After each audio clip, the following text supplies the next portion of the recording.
Good morning. I will call to order the regular meeting of the Zoning and Planning Committee. Today is March 26, 2015. I'm Lisa Bender. I chair the committee, and I'm joined by my colleagues, Council Members Reich, Goodman, Council President Johnson, Councilmember Warsami. We are a quorum of the committee. We also expect Councilmember Andrew Johnson to join us around 10 o'clock. He's on city business right now. We have 9 items on today's agenda.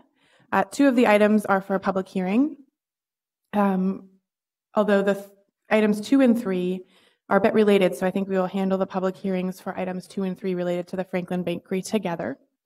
And then I will move to our consent agenda first, which is items 5 through 9, before returning to the public hearings. So item number 5 is receiving and filing a green building and deconstruction report on methods and tools for establishing incentives related to sustainable construction and demolition for 1 to 4 unit residential development. And that report was in everyone's packets for review. And we are joined by Councilmember Palmisano today, who I think will comment on this after we go through the rest of the consent items. Item number 6 is related to amending the zoning code for household refuse containers.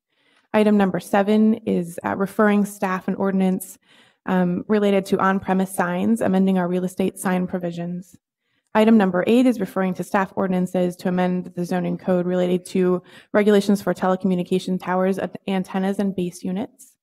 And item number 9 is referring to staff and ordinance amending the zoning code related to our heritage preservation regulations, amending regulations for telecommunication towers, antennas, and base units.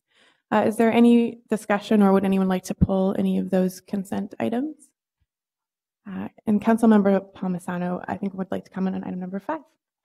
Thank you, Madam Chair, for this opportunity. I just briefly wanted to say item number 5, the green building and deconstruction report, is the result of a staff direction that was issued in August on the heels of a lot of changes we made to residential zoning. I'm so pleased to see this quality work completed, and I hope everybody involved in city development takes the time to see it and follow it through. I mostly want to thank Andrew Friends, who's here today, for all of his careful research and study of these issues. I want to thank those who contributed, including Kelly Kish, Brendan Slaughterback, intern Rebecca Stanek, and Hennepin County subject matter experts. A lot of private waste haulers and nonprofits also graciously led tours of their facilities, especially Better Futures Minnesota, Atomic Recycling, and DEMCON.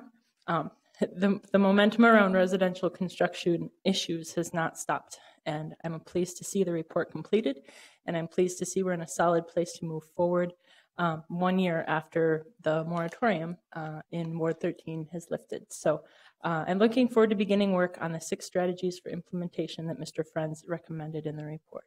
I just wanted to call that out. Thank you.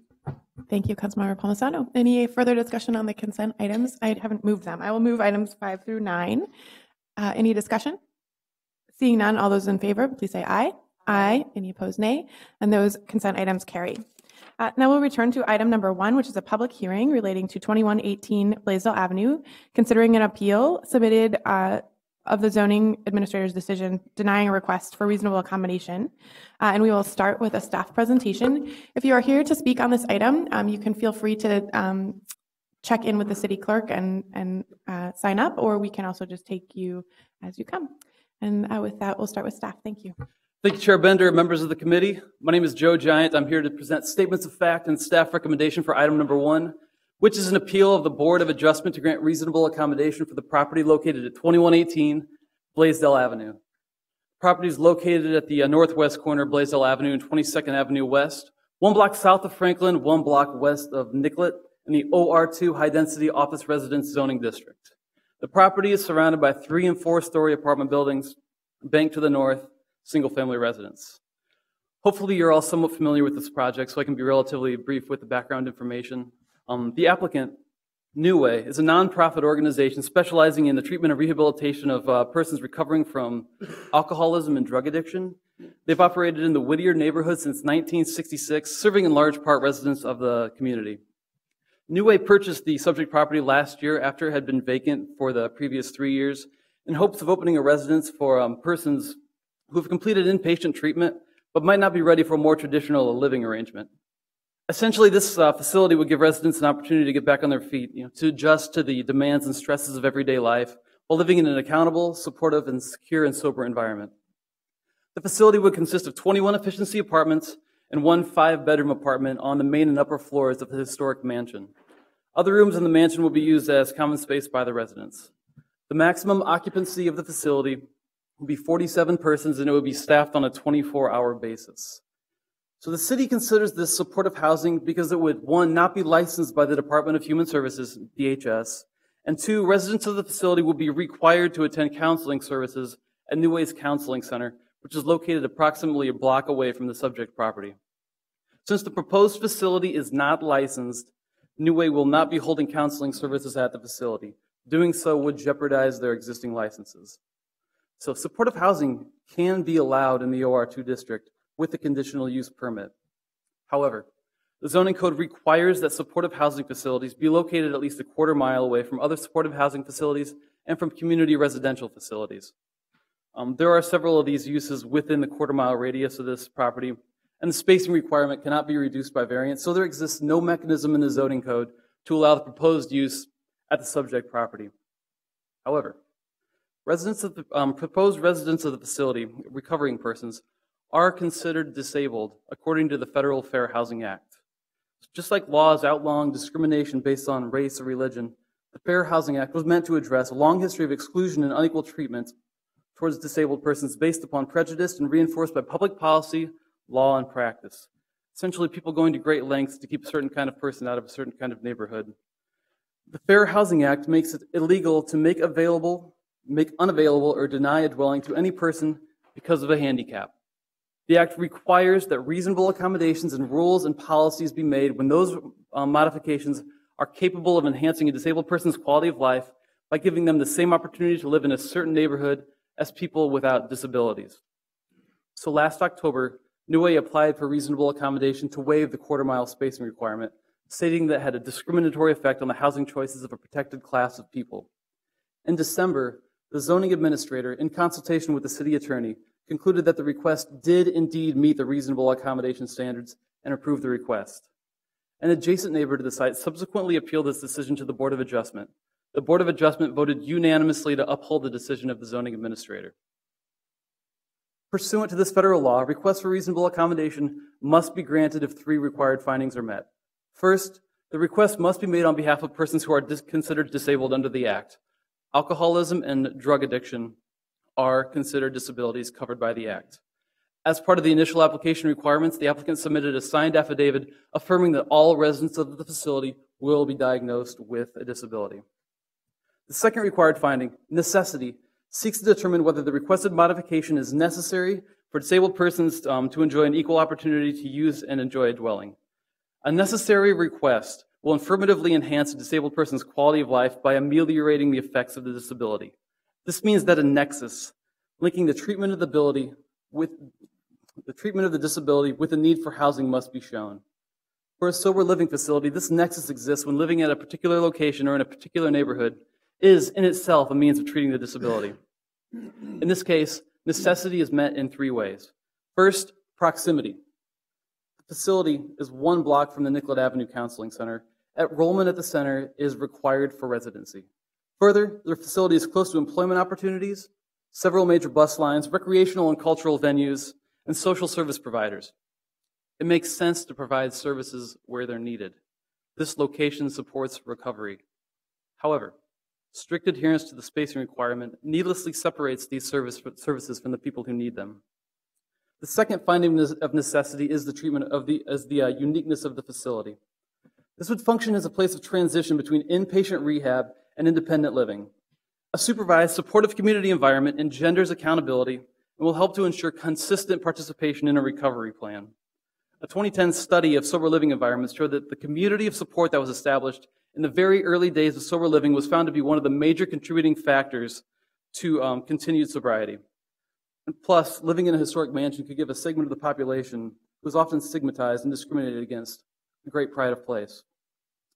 So, proximity and a support community are 2 findings of necessity. The third is that due to the spacing requirements, it's nearly impossible to establish a supportive housing facility anywhere in the city. Supportive housing is allowed in medium and high-density zoning districts, but the majority of Minneapolis is zoned low-density residential. So, automatically, 92.5% of the city is ineligible. When you factor in the spacing requirement, only 1.7% of land in the city may contain a supportive housing facility.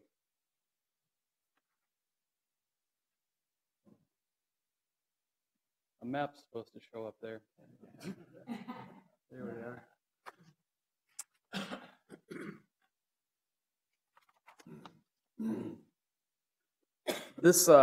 This map shows parcels in Minneapolis that are eligible, most of Minneapolis, shows parcels in most of Minneapolis that are eligible for supportive housing. The tiny green dots represent facilities that are licensed by the Department of Human Services. The yellow represents a quarter-mile area around the facilities.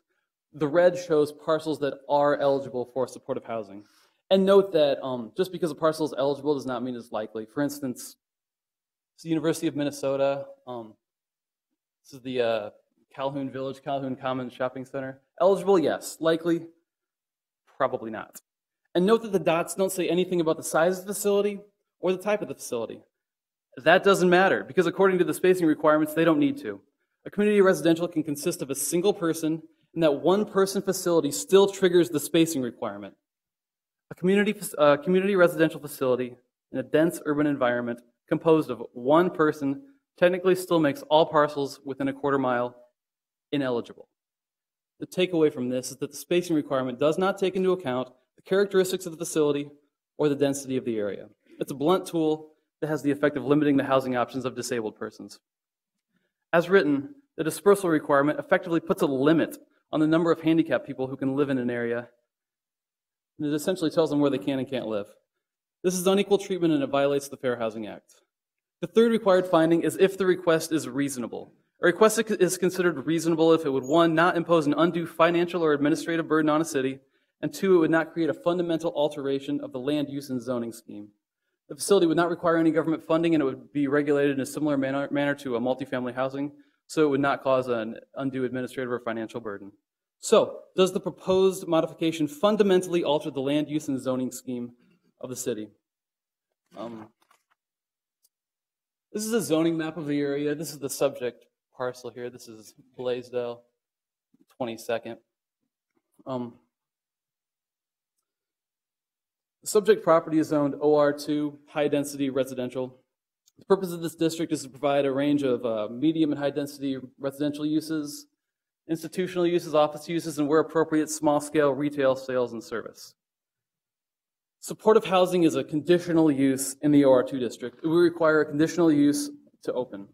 You'll notice that all of the surrounding properties are zoned differently than the subject property.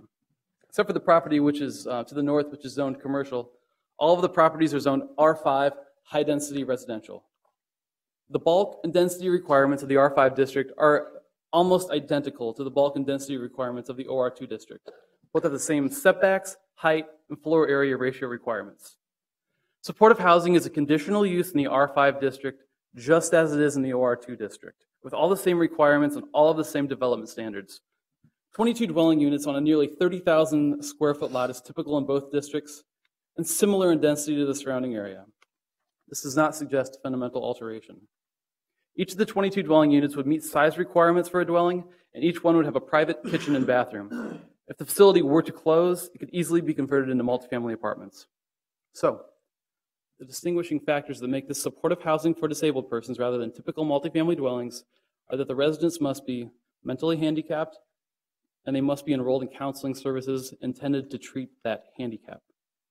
Non-handicapped people could live in the structure as of right, so when the only variable is that one group is handicapped and one group is not, denying housing to the handicapped group clearly violates the concept of equal opportunity. Now, clustering same facilities in the same geographic area. In terms of reasonable accommodation, the purpose of the spacing requirement is to contribute towards the deinstitutionalization of handicapped persons. Spread facilities around so that you don't create a de facto institutional environment. So as you've read in your materials, the leading court case in favor of the spacing requirement is Family Style versus St. Paul. This case, to be clear, was not a Fair Housing Act reasonable accommodation case. It was a challenge to St. Paul's spacing ordinance with regard to group homes. The case held that deinstitutionalization through dispersal was a legitimate government purpose. In this case, the provider, Family Style, was seeking to establish 21 group homes That is the same provider, the same disability, in a block-and-a-half range. So the court found that in this instance, the spacing requirement did serve the legitimate purpose of deinstitutionalization. The argument's been made that allowing this facility would in itself be a violation of the Fair Housing Act because we would be creating essentially residential treatment ghettos, a la family style. Whittier is the most populous neighborhood in Minneapolis and has the second highest population density. Congregate living arrangements are complemented, absorbed, by a wide and intense array of land uses. High-density apartments, small apartments, new mixed-use buildings, a wide range of businesses, new businesses, small businesses, minority-owned businesses, tons of restaurants, and offices and institutional uses. Eat Street is a destination. The corridor has experienced a great revitalization over the past few years, and the neighborhood is home to an incredible mix of races, ages, and income levels. It's plain as day that the neighborhood bears no resemblance to an institutional environment or a social service district.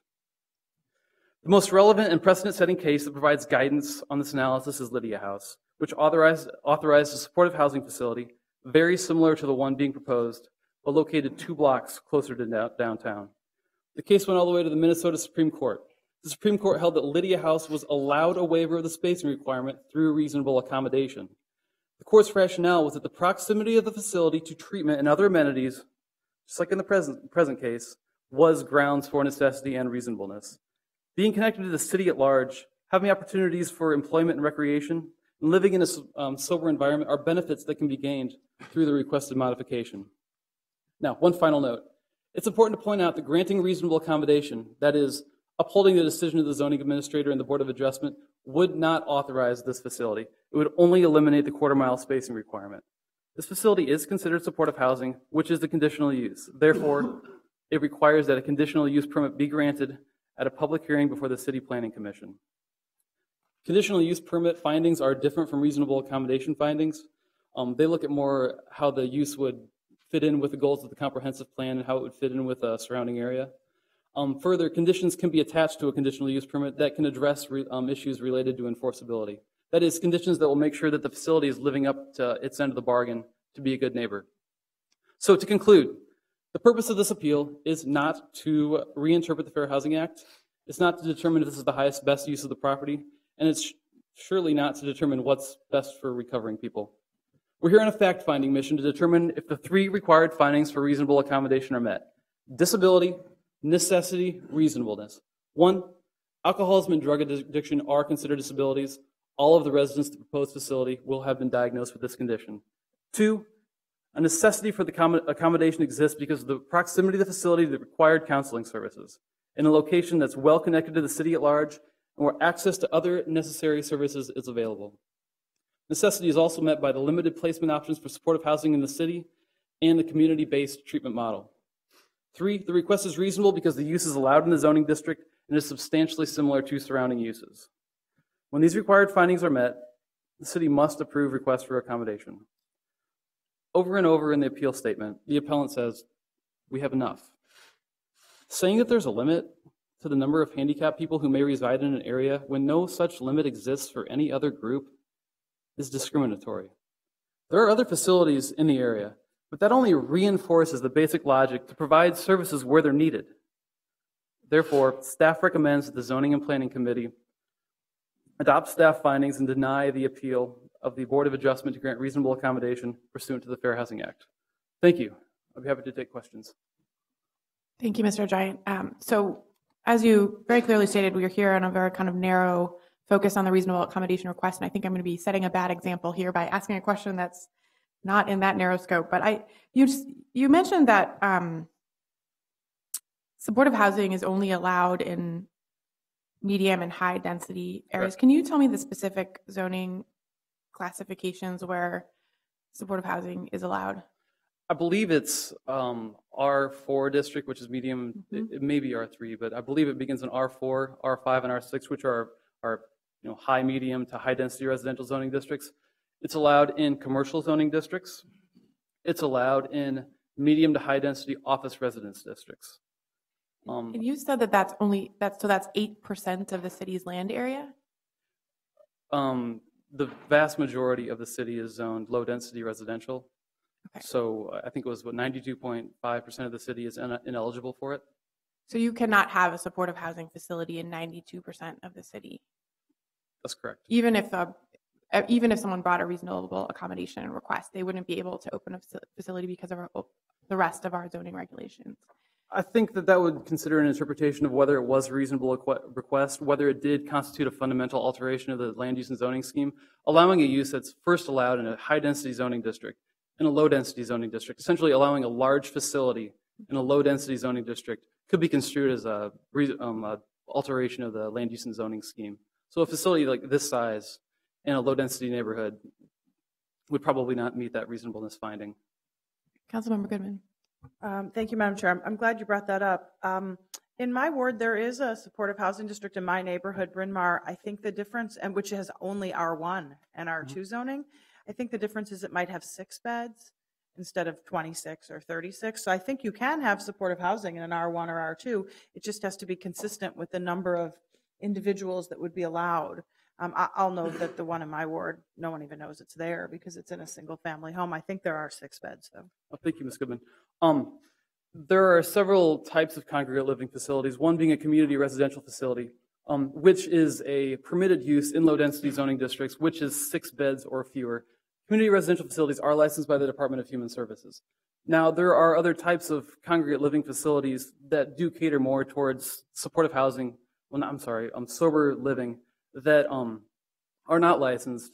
These would not be considered supportive housing facilities because supportive housing has the requirement that you have to be enrolled in a treatment plan, and smaller facilities may not have that same requirement too. Are there further questions for staff? Okay, thank you. Thank you. So with that, we'll open the public hearing. I think we'll start with the appellant and come on up. And I think at the Zoning Board of Adjustment, I think there was about 15 minutes for the presentation. That seemed to work well. So we won't time you, but just for time, stick to about 15 minutes, please. Great, Welcome. thank you. So my name is Ted Ergens. I live at 2115 Pillsbury Avenue South. And while I'm technically the appellant in this case, because I live within 350 feet of the historic Pillsbury Snyder Mansion, I made this appeal on behalf of the neighborhood with the full support of the Whittier Alliance Neighborhood Association and the Stevens Square Neighborhood Association, and on behalf of the hundreds of people who have signed the petition that you hopefully have in front of you, pleading with you not to grant this accommodation, not to remove the, excuse me, should I wait? Okay. Well, I don't think he was timed, so I'll go with not being timed. That sounds fine. The hundreds, I think there are now over 350 some people who have signed this petition, pleading you not to grant this accommodation, not to remove the restriction because of the clustering, and not to grant a CUP in this case. Now, we've all heard staff's very well-organized report, and as I came away from the Zoning Board Administration hearing, I felt the same way this morning. Gosh, I wish that CPED staff and the city attorney had spent 10% of their time looking at the clustering issue that they spent on the time putting together their case for New Way. Nevertheless, I'm not, I guess I'd say I'm not envious of them in the fact that the facts in this case don't stand up in their favor. The reality is the Fair Housing Act does not require you to grant this accommodation. In fact, when you look into it, the Fair Housing Act, the very intent of the Fair Housing Act requires you to not grant this accommodation and not allow the clustering that's occurring in this area. But we know what's happened. Last October, New Way's attorney came and met with the city attorney and went through this and threatened to sue under the FHA, and here we are today. Since then, there have been many people who have come out and said, you know, there's nothing we can do. This is the law. Councilperson Bender, you've on a number of occasions on social media and in the paper said that you don't think there's any other option and this is what we have to do. Unfortunately, that is not the case, or fortunately rather. At the Zoning Board of Administration, we heard Commissioner Finlayson say, in short, the city is telling us that there is nothing else I can do about this, so this is a very easy decision for me. But as I said, this is not the case. And the reason we've appealed today is because in addition to the facts that the Fair Housing Act does not allow this, and in fact should lead you to deny the accommodation, as our elected officials, you have an obligation to intervene when clustering occurs. And that's why we brought this to you, and that's why I'm so thankful that you're allowing us to talk to you about it today. Now, as Joe mentioned, there are 3 elements. Obviously, the first one is whether or not the potential residents or patients, we should say, are disabled. And certainly the CPED report just kind of summarized this and said, okay, we will require them to make an affidavit and say that that's fine. My appeal argued that, New Way hadn't proven that, and that's fine. And I would hope that the city would require some kind of evidence of proof. At least if we're going to say the Fair Housing Act applies and this is why you're granting this accommodation, I would ask that the city does something along those lines for the possibly 400 residents who could be going through this facility each year. But let's skip beyond that and assume that, yes, in fact, the potential patients at this facility would be disabled. Then the next threshold issue is whether or not it's necessary. And I'll get into that in a moment, but there's one threshold issue that hasn't been discussed, and that's whether or not the Fair Housing Act actually applies to this case. I certainly take issue with CPID's report about the necessity of the issue, but I also think it's interesting that they're calling it supportive housing. I think that happened partly because last summer when New Way was saying, oh, we're just creating an apartment building, we don't need a conditional use, we don't need anything, the neighborhood stood up and said, wait a minute, no, this is not a normal apartment building. You're not taking rents, only your patients can be there. They have to be undergoing treatment. Clearly, this is not an apartment building. And then the city said, yes, okay, we see that. Because they're required to have treatment, that seems to be supportive. Interestingly enough, if you look at the code, it's arguably more accurately inebriate housing. Okay, the definition in the code of inebriate housing, which should fit with what New Way is wanting to say, is a facility that provides housing 24 hours per day to persons who are chemically dependent and considered to be handicapped persons under the Fair Housing Act of 1988.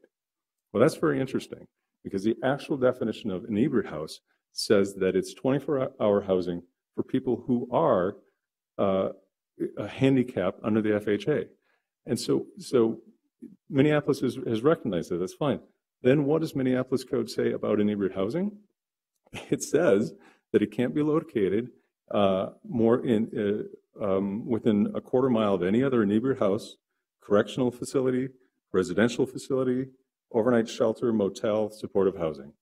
So clearly, the city code would not say that if the very fact that having the restriction violated the Fair Housing Act.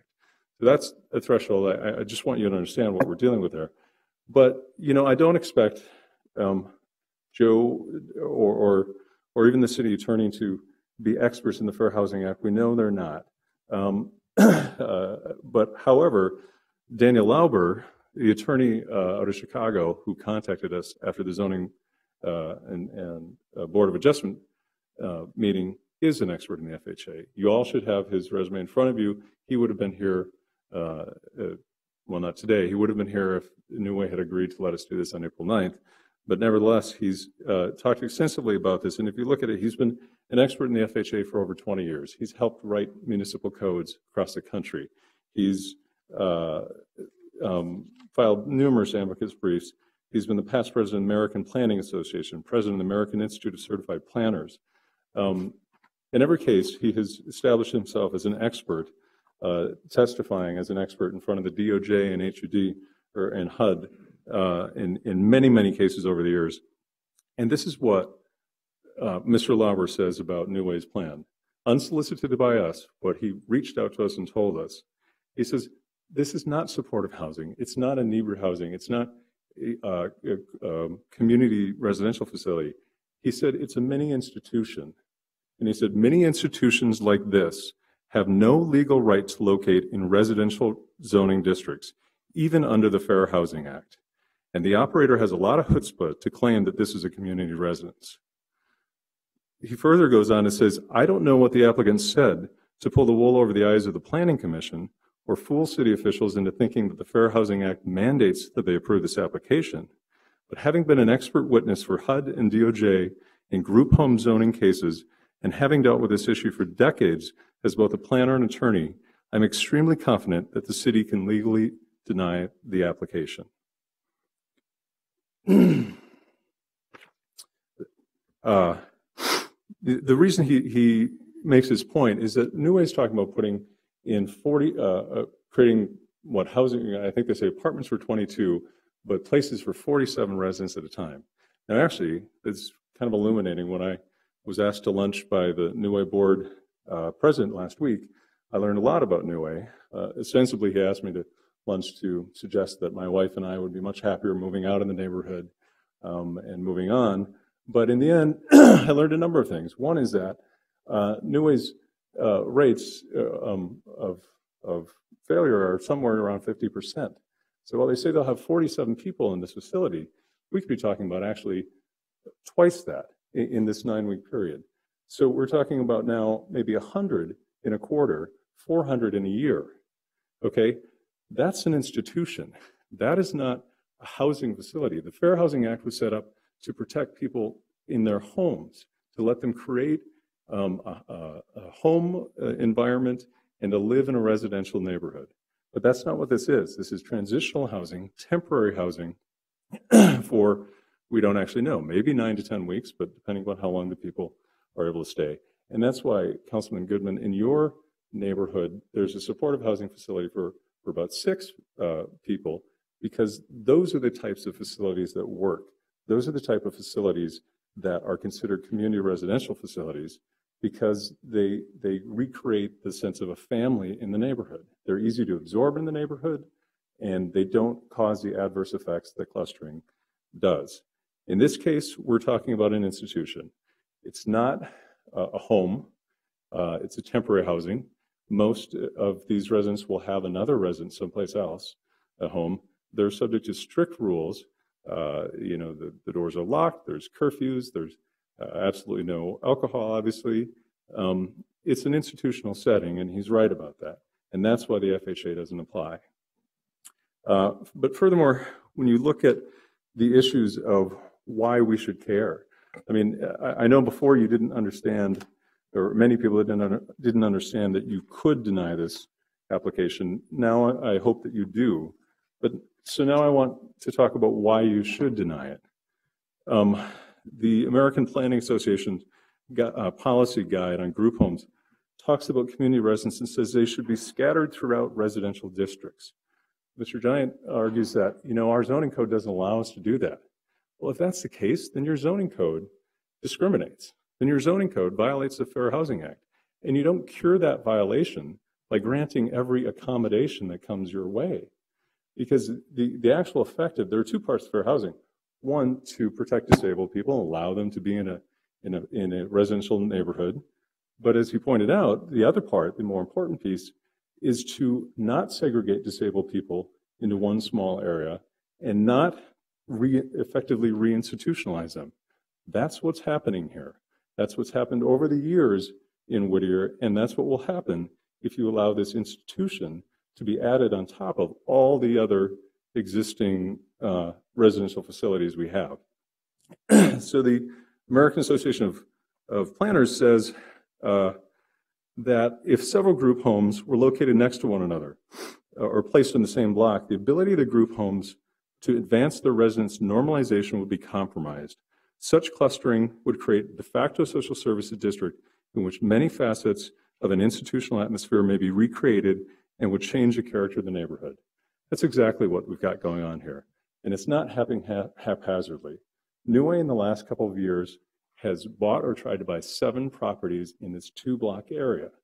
Okay, I know some people have said, well, these facilities have to go someplace, and you know, property is cheap in Whittier.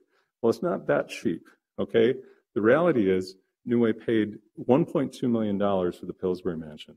They intend to spend $1.7 million additional to cut it up into little dorm rooms to accommodate up to 47 people at a time. 47 people. That is not a residence. That's not a community home. It's an institution. And while, unfortunately, Mr. Giant suggested that we are in the OR2 zone, we are not. This building itself, it shows me, may be OR2, but it's surrounded all the way around by six blocks of residential. And if you go further out, even lower density of residential. But what's happened in this one small area is that, and by the way, there are a lot of distinctions in the Lydia case. I'll let attorneys who know more about that than I speak to it. But the reality is Lydia House was in the OR2 zone. It was clearly established over there. It was not in a residential district. It also is a residential facility.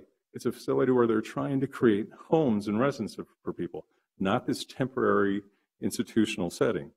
And furthermore, so in that case, Lydia House would be covered under the Fair Housing Act. This is not. But as you look at it, and let's look at the area in question, 7 buildings in the 2-block area they tried to buy. They now own a massive treatment facility on Nicollet at 2217. I think they paid $750,000 for it. They paid right behind that is the Alano Society. Newway is very proud to say that they're in the heart of the recovery community. This is a mecca. We heard David Venice say in the paper the other week for recovery people. Right next to that, they've got their large residential facility right across the alley from the treatment facility. 2 buildings over, they bought now, or in the process of buying, the Agricultural and Trade Building, a massive mansion that will complete that cluster right there. They tried to buy the house right next to them, but didn't get it. If they'd achieved that and got the corner, you would have been at the corner of Nicollet and Newway. It would have been taken up half the block right there and been an institution unto itself. Then half a block toward Blaisdell, they tried to buy a large apartment building and weren't able to get it. But then they bought the Pillsbury mansion with the intent of putting 47 people in it at a time. As Mr. Lauber explains, their intent for the Pillsbury mansion itself is an institution. When you add it to the other facilities that Newway has right around there, and I should have mentioned they've got another facility 2 blocks down, that clearly is creating an institutional atmosphere and a clustering. Now, I haven't even talked about the other facilities that are in the neighborhood. There are 10 inebriate houses within 2 blocks of this area.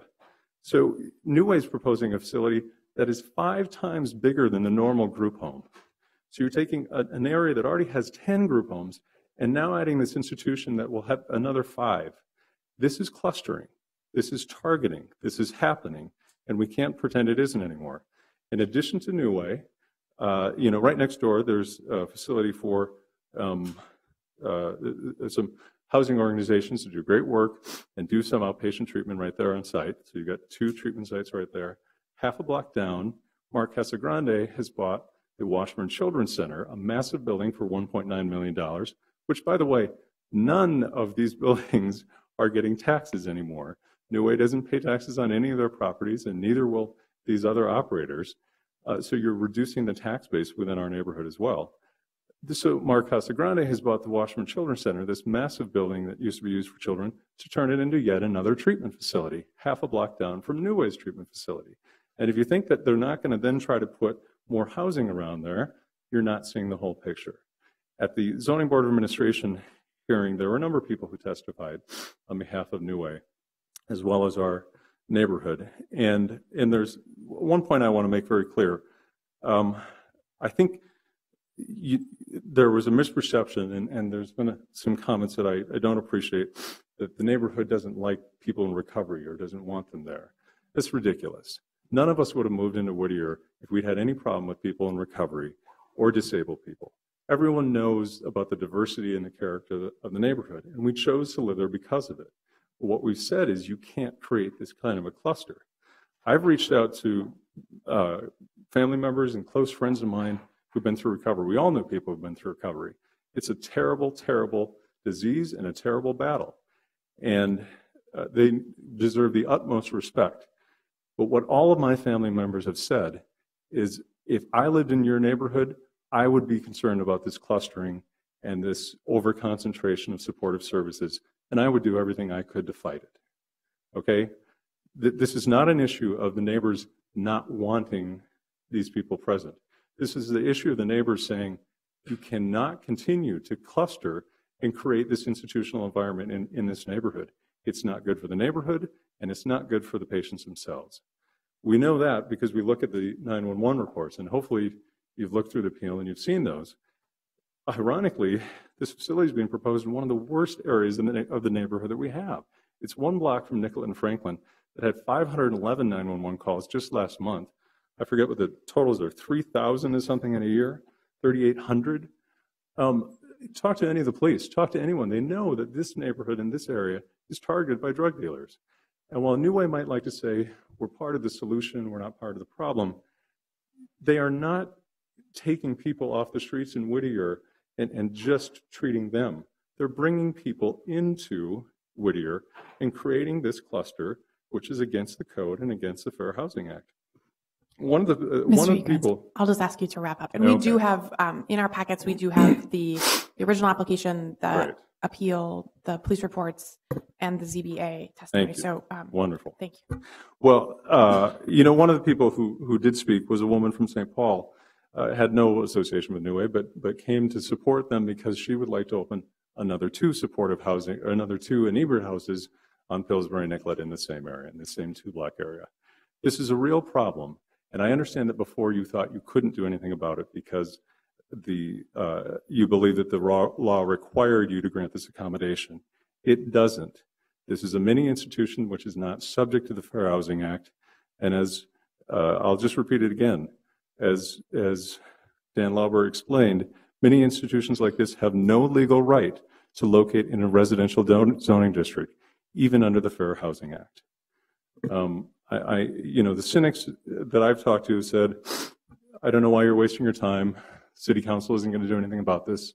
It's not a politically popular position to take because, frankly, probably fixing this problem means allowing smaller residential facilities throughout the city, although I think they're already allowed. But I don't believe that. I believe that information changes behavior.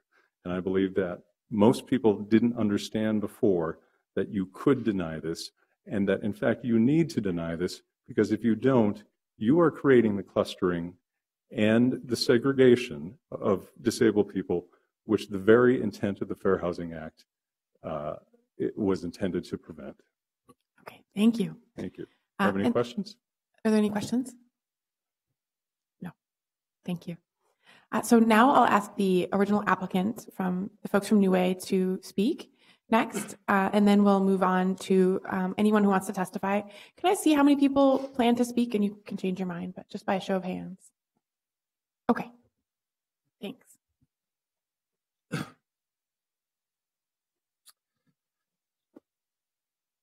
Good morning, Madam Chair and committee members. My name is David Bennis. I'm the Executive Director for New Way House Incorporated. On behalf of my organization and its supporters, I'd like to thank you for your service in considering Ted Ergen's appeal to the City of Minneapolis to reverse its decision not to discriminate against individuals in recovery. New Way is a nonprofit organization that was incorporated in 1966. New Way began, is based, and continues to operate services in Whittier. New Way was a grassroots initiative within the recovering community, which was first envisioned by a group or squad at 2218. This group solicited 2,000 recovering alcoholics to donate $10 apiece, then used the money to purchase and open New Way 1.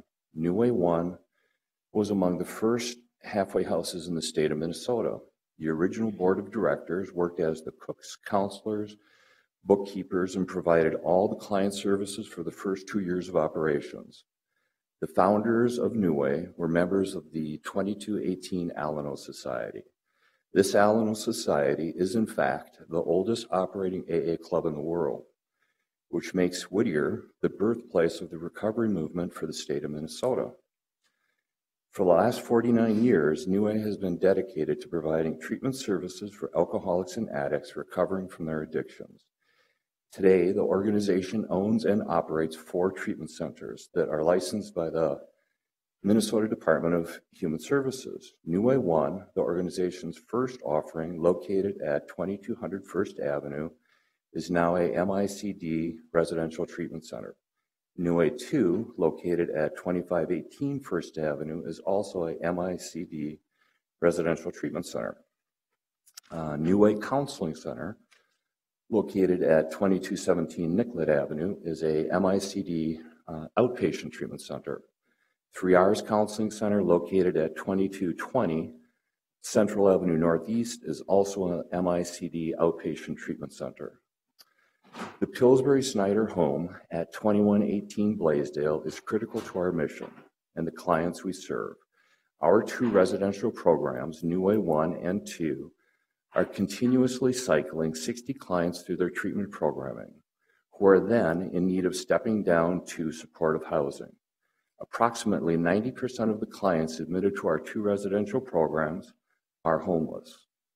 Residential treatment at New Way 1 and 2 typically lasts 60 days. During those 60 days, clients are highly involved in the treatment recovery process and unable to make inroads into their housing needs.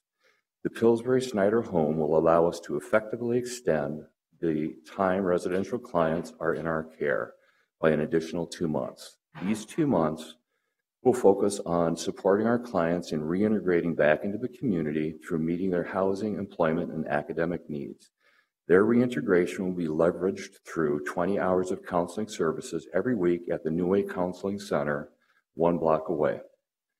Overwhelmingly, the research in the addiction field tells us 3 things. 1, the longer we engage our clients, the better the outcomes. The Pillsbury Snyder home will allow us to nearly double the time clients are under our care. 2, developing supportive and nurturing environments, i.e. clustering, is highly advantageous to individuals in early recovery. Quite simply, individuals suffering from alcoholism and drug addiction do poorly when isolated from their recovering peers. 3, access to services by individuals seeking to deal with their disease has been identified as a top priority by the Minnesota Department of Human Services. Clients at the Pillsbury Snyder home will enjoy excellent access to services and be exactly 1 block away from the New Way Counseling Center. New Way has specialized in treating highly acute individuals that have exhausted their resources. These individuals need time to develop the social capital and connections to successfully reintegrate into society. As a nonprofit organization, we are compelled to use our resources to improve the outcome of our clients. That's why New Way has committed its resources to developing the Pillsbury Snyder home for its clients. Developing the Pillsbury Snyder home is critical to the well-being and recovery of our clients.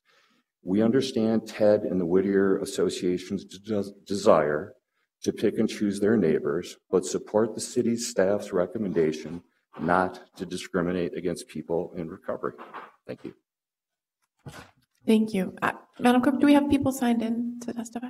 Okay, so we will just start. I think maybe what makes the most sense is to ask folks who are here to speak in favor of the appeal, so opposed to the reasonable accommodation request, to come up first. And when you come up, please state your name and address for the record, and we will use the timer for 2 minutes each. So why doesn't the first person come on up?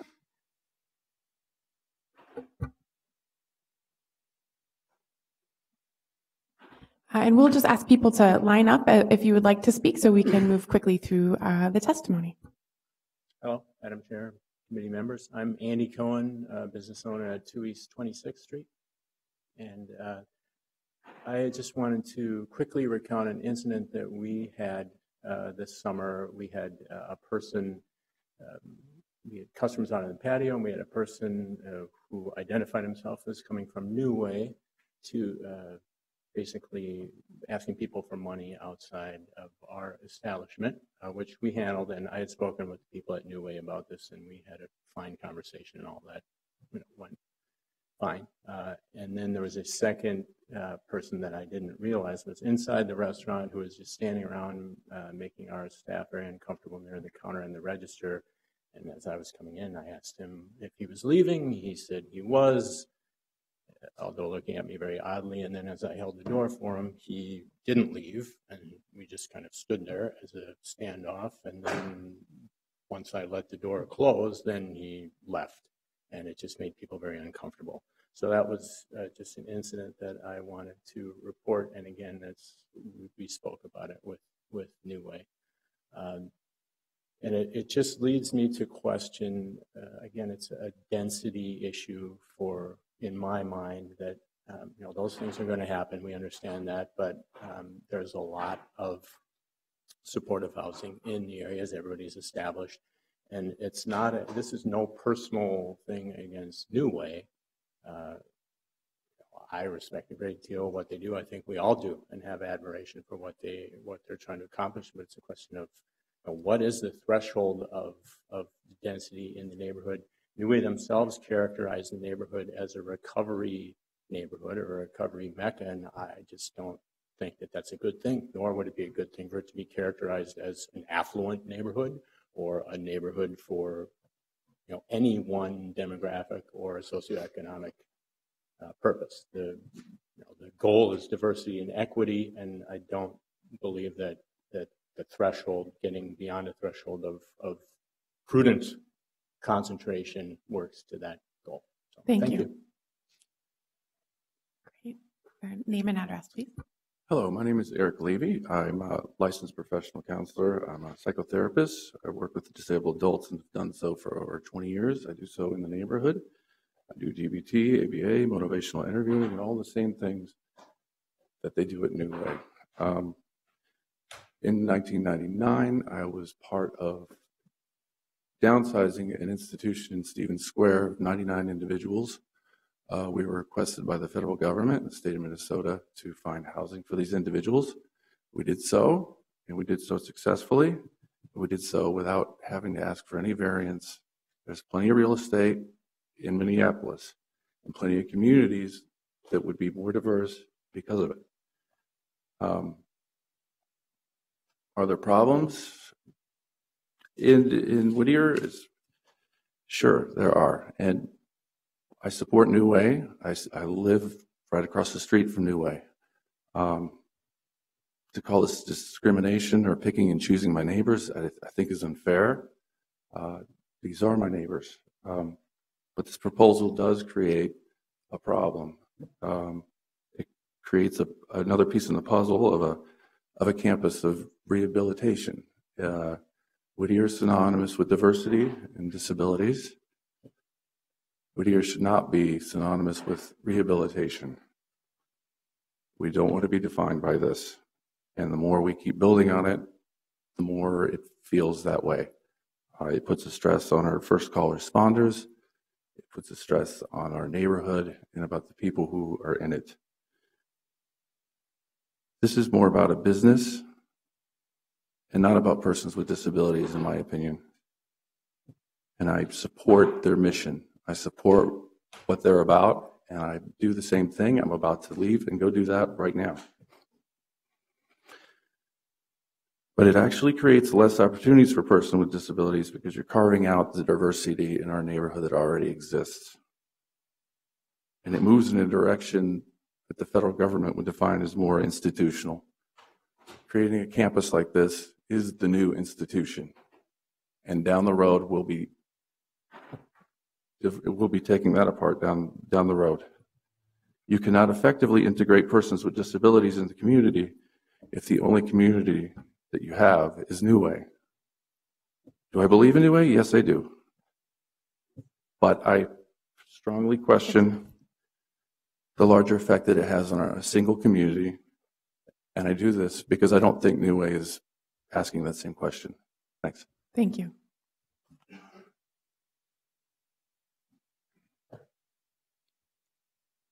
My name is Erin Shilquist. I'm a resident at 2404 Pleasant Avenue. Several months ago, my neighbors and her small children were walking home from Waldorf School and found a syringe in our neighbor's yard. A few days later, and a block away from the Whittier School, another neighbor with a small child found a syringe in her yard, within a few days of each other.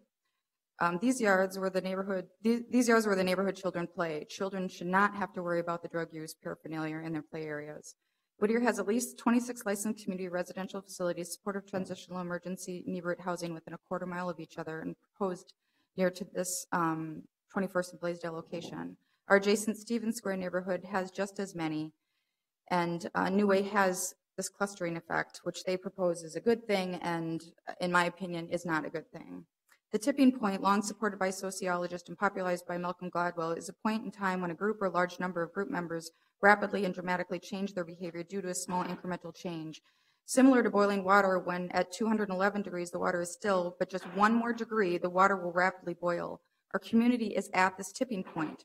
We are currently saturated with supported transitional housing. Additional concentration of these types of facilities in our community is detrimental to the well-being of our community. We need more balance.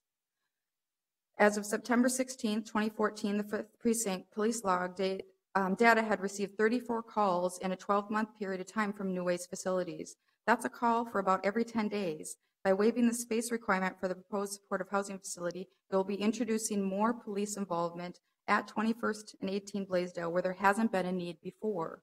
The zoning administrator found that the request modification wouldn't impose any undue financial or administrative burden on the city because the facility does not require government funding, nor does it seek any type of licensure. But this facility will be taken off the tax rolls, and an increase in police calls will incur city resources. I believe in the work that New Way and other facilities are doing. It is a much needed service that our community needs. I'm not suggesting that they leave the neighborhood. I'm concerned about the expansion. I realize the city's hesitation to support the appeal, due in part to past laws and the state fair housing concerns that have been raised. But according to CPED staff, only 7% land in Minneapolis meets zoning requirements for supportive housing, and within a quarter-mile spacing requirement, there's only 1.7% of the land that's suitable. How can forcing supportive housing into 1.7% of Minneapolis land not be considered discriminatory where they're not allowed in the rest of the Minneapolis area? Okay. I feel like it's a bigger issue than this. Thank you.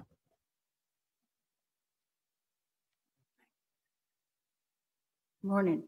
I am Helen Snyder Waldron, the oldest grandchild of the Snyders, Nell and John Snyder. I'm Charlotte Miller Forsyth, another granddaughter. Before starting, I would like to ask for a correction in your notes. This facility should not be referred to as a Pillsbury mansion.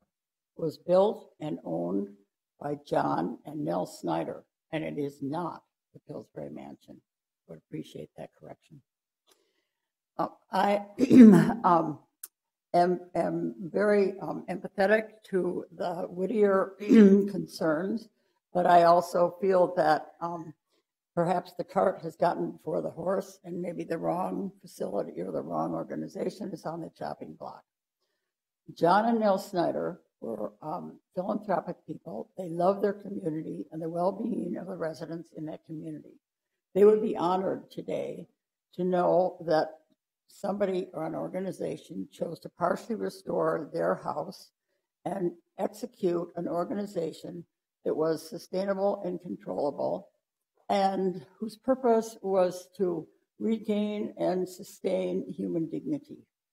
Secondly, I would like to say that we are all bad stewards of historic preservation. I believe we can all do a better job of historic preservation.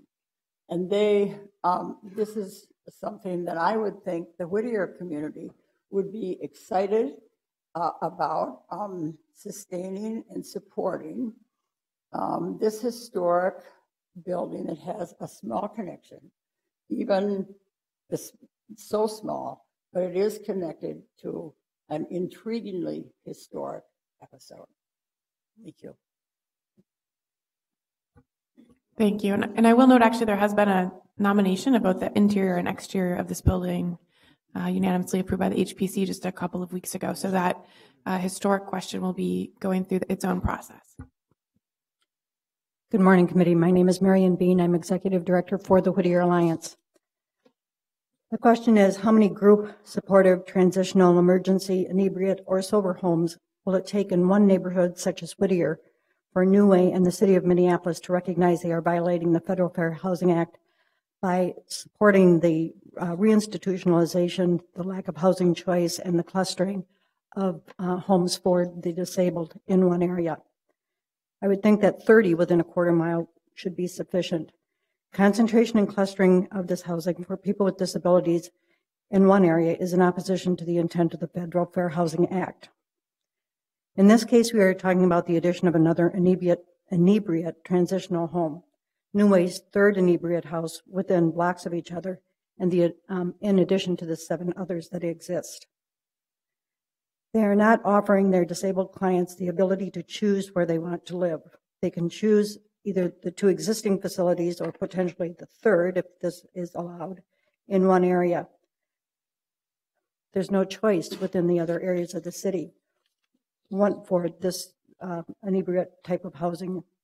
One of the maps that I have here shows the distribution of housing for people with disabilities, and it shows the clustering and concentration of this type of institution in the Whittier neighborhood.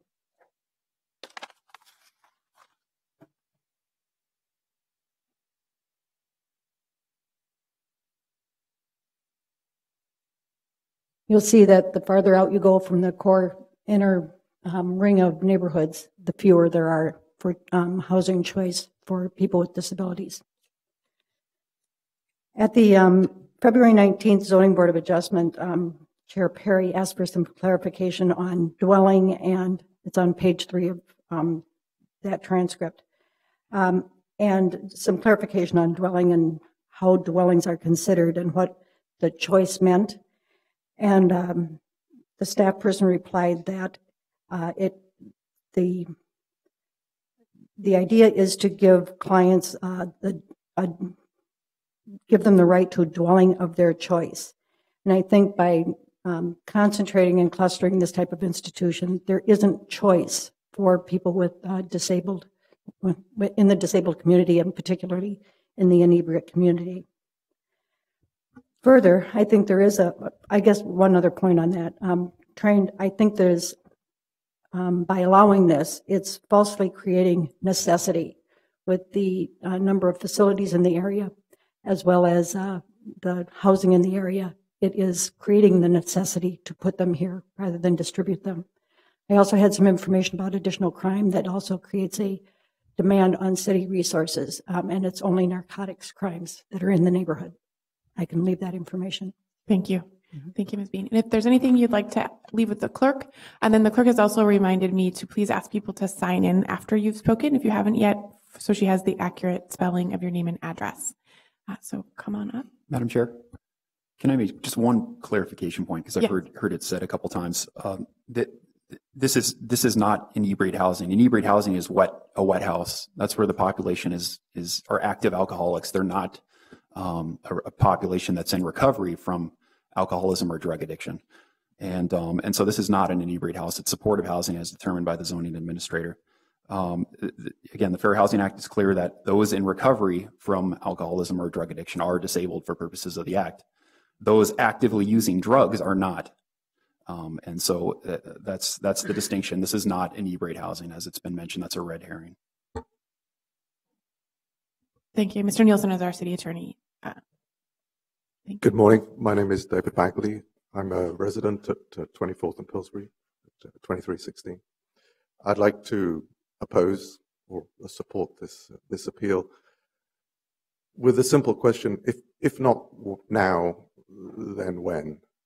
You heard this morning that you do not have to support this facility under the Fair Housing Act. The city fathers were wise when they put in place the quarter spacing rule.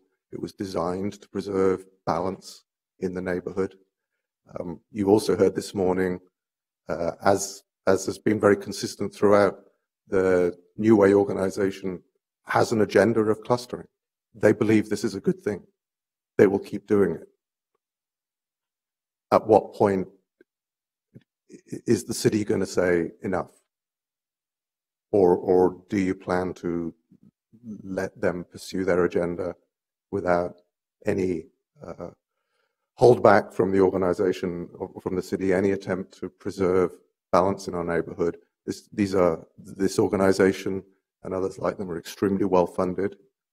You heard they're able to come in and spend millions of dollars to pursue their agenda. They have every right to pursue their own agenda, but at some point the city has a responsibility to maintain balance in our community. And we residents are begging that you look back at the past actions of the city and the thinking that went into the quarter-mile spacing rule and send a message, try and preserve the idea that some degree of balance is in everybody's interests, not just the patients, but also the families and neighbors and renters that live in the area. Otherwise, it's very clear what's going to happen here, and 10 years from now, Whittier will be the mecca of the recovery community that will be wholly dedicated to recovery institutions. If that's what the city wants, then it's clear what you need to do. Thank you. Okay. Ms. Christ?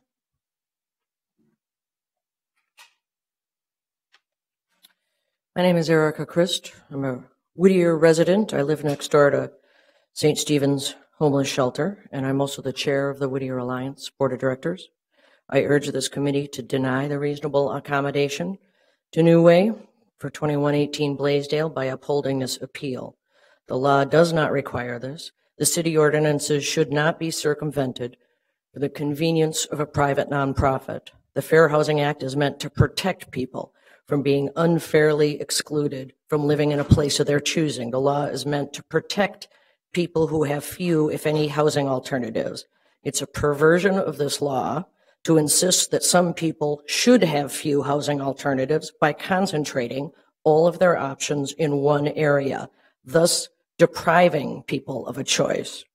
Furthermore, it is not the people themselves choosing to live here, but a private nonprofit that chooses to be here, despite the fact that the overconcentration of services may well do a disservice to the very people they intend to help. This committee needs to act with courage and deny this request, which on the surface looks like it is helping the community, but in reality, it places a huge and unnecessary burden on the surrounding area. I would hope that this committee has the vision to see that the success and vitality of most of the city should not come at the expense and suffering of a small part of the city. And I urge this committee to act with integrity and do more than just give lip service to the goal of equity in Minneapolis. Please deny the reasonable accommodation and uphold this appeal. Thank you. Thank you.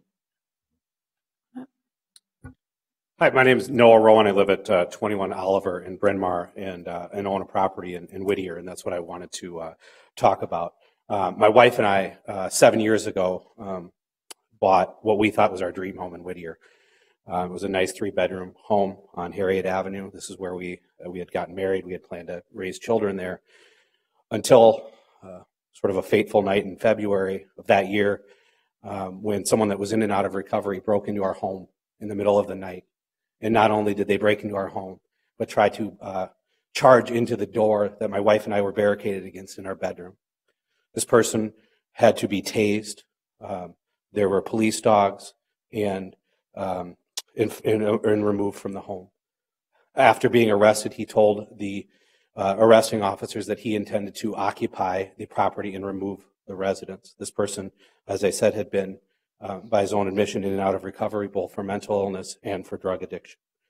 I don't say that there's a problem with those people in the neighborhood, but I wanted to bring some personal reality to what's happening in Whittier.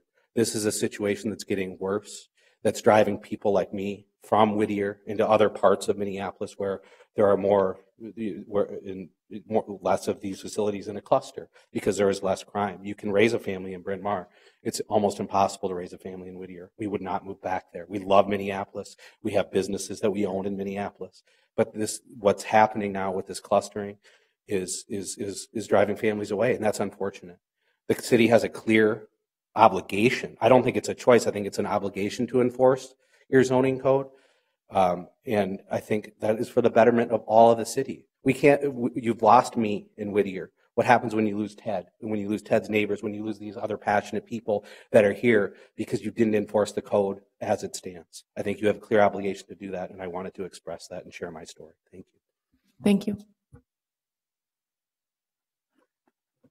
Good morning, council members. My name is Marnie DeWall. I'm an attorney at Lindquist and Benham, and I've recently been retained to consult with Mr. Ergens on this appeal. He's asked me to reiterate today that the Fair Housing Act does not require you to grant every reasonable accommodation. It requires you to look at the specific facts of the situation. And the simple fact is here that there's not a necessity for this reasonable accommodation, and it's not reasonable. It's not necessary because there's an opportunity for these folks to live in other parts of the Whittier neighborhood. There's approximately 30 supportive facilities already in the neighborhood. In addition, these folks could live in other areas of the city and perhaps take transportation to get to the New Way facilities in the Whittier neighborhood. So it's simply not necessary. It's also not reasonable for the reasons that you've heard. It fundamentally changes the neighborhood when you have a clustering of these types of facilities in the area. And second, it undermines the legitimate purpose of the zoning code, which is to avoid the specific clustering that these folks have testified here today. I'd just like to reiterate that the Lydia House case is different than this case for several reasons. First, there were 18 facilities in the area in the Lydia House case. There's approximately 30 in the Whittier neighborhood here. Second, the Lydia House case involved permanent residential housing facilities. This is transitional housing. It's different. Third, the zoning was different in the Lydia House case. It was squarely in the OR2 high-density district. This particular house is located in a district that has residential zoning all around it, as you've seen from the maps presented here today.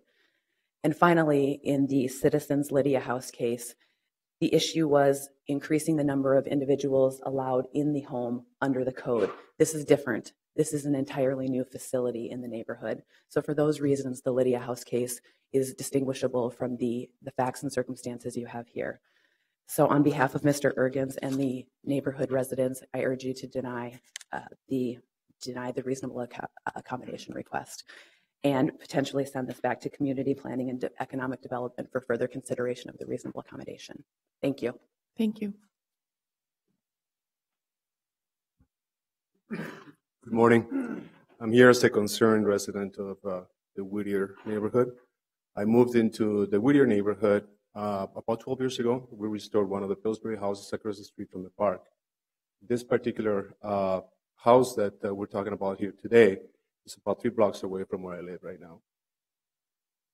Fundamentally, my opposition is that I would like to go out the street and greet my neighbors, call you by my name, tell you what my name is, and you can tell me what your name is. Know who's around me. It's just fundamentally an issue of community. You already heard about the tax base. This is just even more fundamental than that. We want to have a community where we know our neighbors. Come over and live with us. Don't just pass through. That's the whole issue here. The problem is that there are too many that we just don't know what their names are. They're not vested in the community like I would be or any of the other residents that live there are. So I would ask you to consider that. It's just a really fundamental issue. We already have enough of this type of facility in the neighborhood, as we already heard. We don't need one more. Thank you. Thank you. Okay, we'll move on with the public hearing and ask folks who are here to speak in favor of the applicant to come on up and speak. And again, we can continue with the public hearing if there's others who want to speak, but whoever would like to come up next, come on up and please start with your name and address for the record.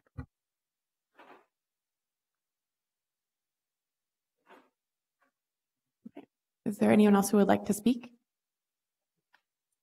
Is there anyone who would like to speak in the public hearing? Okay, seeing none, I will close the. Sorry, I should have said this in my statement, but to echo what my attorney was saying, I think you've heard now that you don't have to grant this accommodation under the Fair Housing Act, and in fact, the Fair Housing Act leads you to not. What we would ask, and I think I have to ask as the appellant, is that if you are not ready to uphold this appeal today, at the very least, you need to send it back to CPED. Their attorney got to meet with the city attorney and go through this and help them create their case. Our attorney should have the same opportunity and the same chance to explain the issues and explain where the city's position is on this. Okay, thank you. Okay. With that, I will close the public hearing. And, there have been a lot of legal questions raised. Mr. Nielsen, you spoke to the distinction between inebriate and supportive housing. I don't know if I could ask you specific questions, or maybe you could just sort of summarize again the city's legal interpretation. One of the claims that has been made in the testimony that I think might be helpful to understand better is this argument about clustering being a violation of the Federal Fair Housing Act in and of itself. Sure. Madam Chair, a couple things. I was trying to take some notes here to respond to a couple points that I heard. One, in relation to the zoning, the zoning of the site is the same as the Liddy House case. It's OR2. Occupancy here, the maximum occupancy is not an issue. If it was, they would have or could have requested accommodation of our occupancy restrictions. Keep in mind, this is a former nursing home. It was used as a nursing home. And so in that sense, the density issue is not an issue with OR2 zoning. The other point, somehow the inference that potentially a shorter term tenancy indicates that this isn't housing or permanent housing is also not a valid point. The city doesn't regulate the length of tenancies. In any traditional rental sense, a renter could be on a month-to-month lease and decide to live somewhere for 1 month or 2 months. That's not something that the city does not intervene in the private landlord-tenant relationship. So again, this notion that somehow shorter tenancy lengths indicate that this isn't housing or shelter for somebody is not a valid point. Let's see. On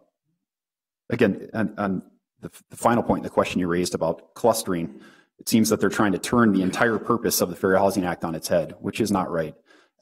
In actuality, the Fair Housing Act requires that reasonable accommodation be made when it's warranted and when the points of the law are met.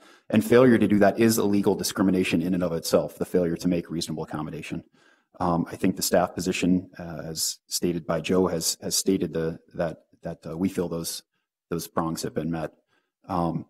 Again, the general trend, and it's borne out by the joint statement of the Department of Justice and HUD, is that in general, local density restrictions are generally inconsistent with the Fair Housing Act. And I think what communities have found, and there has been several of these spacing type ordinances have been gradually repealed around the country, is that because federal law mandates that when it's warranted that reasonable accommodation be granted, that often the clustering justification, although it was upheld as a rational basis for in the family style case, does not necessarily it doesn't mandate the city to do the reverse. Again, the law mandates that reasonable accommodation be granted when it's reasonable and necessary for a disabled population to live in housing of their choice.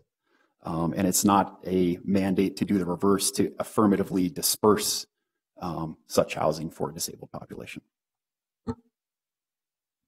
Are there further questions of staff? Okay.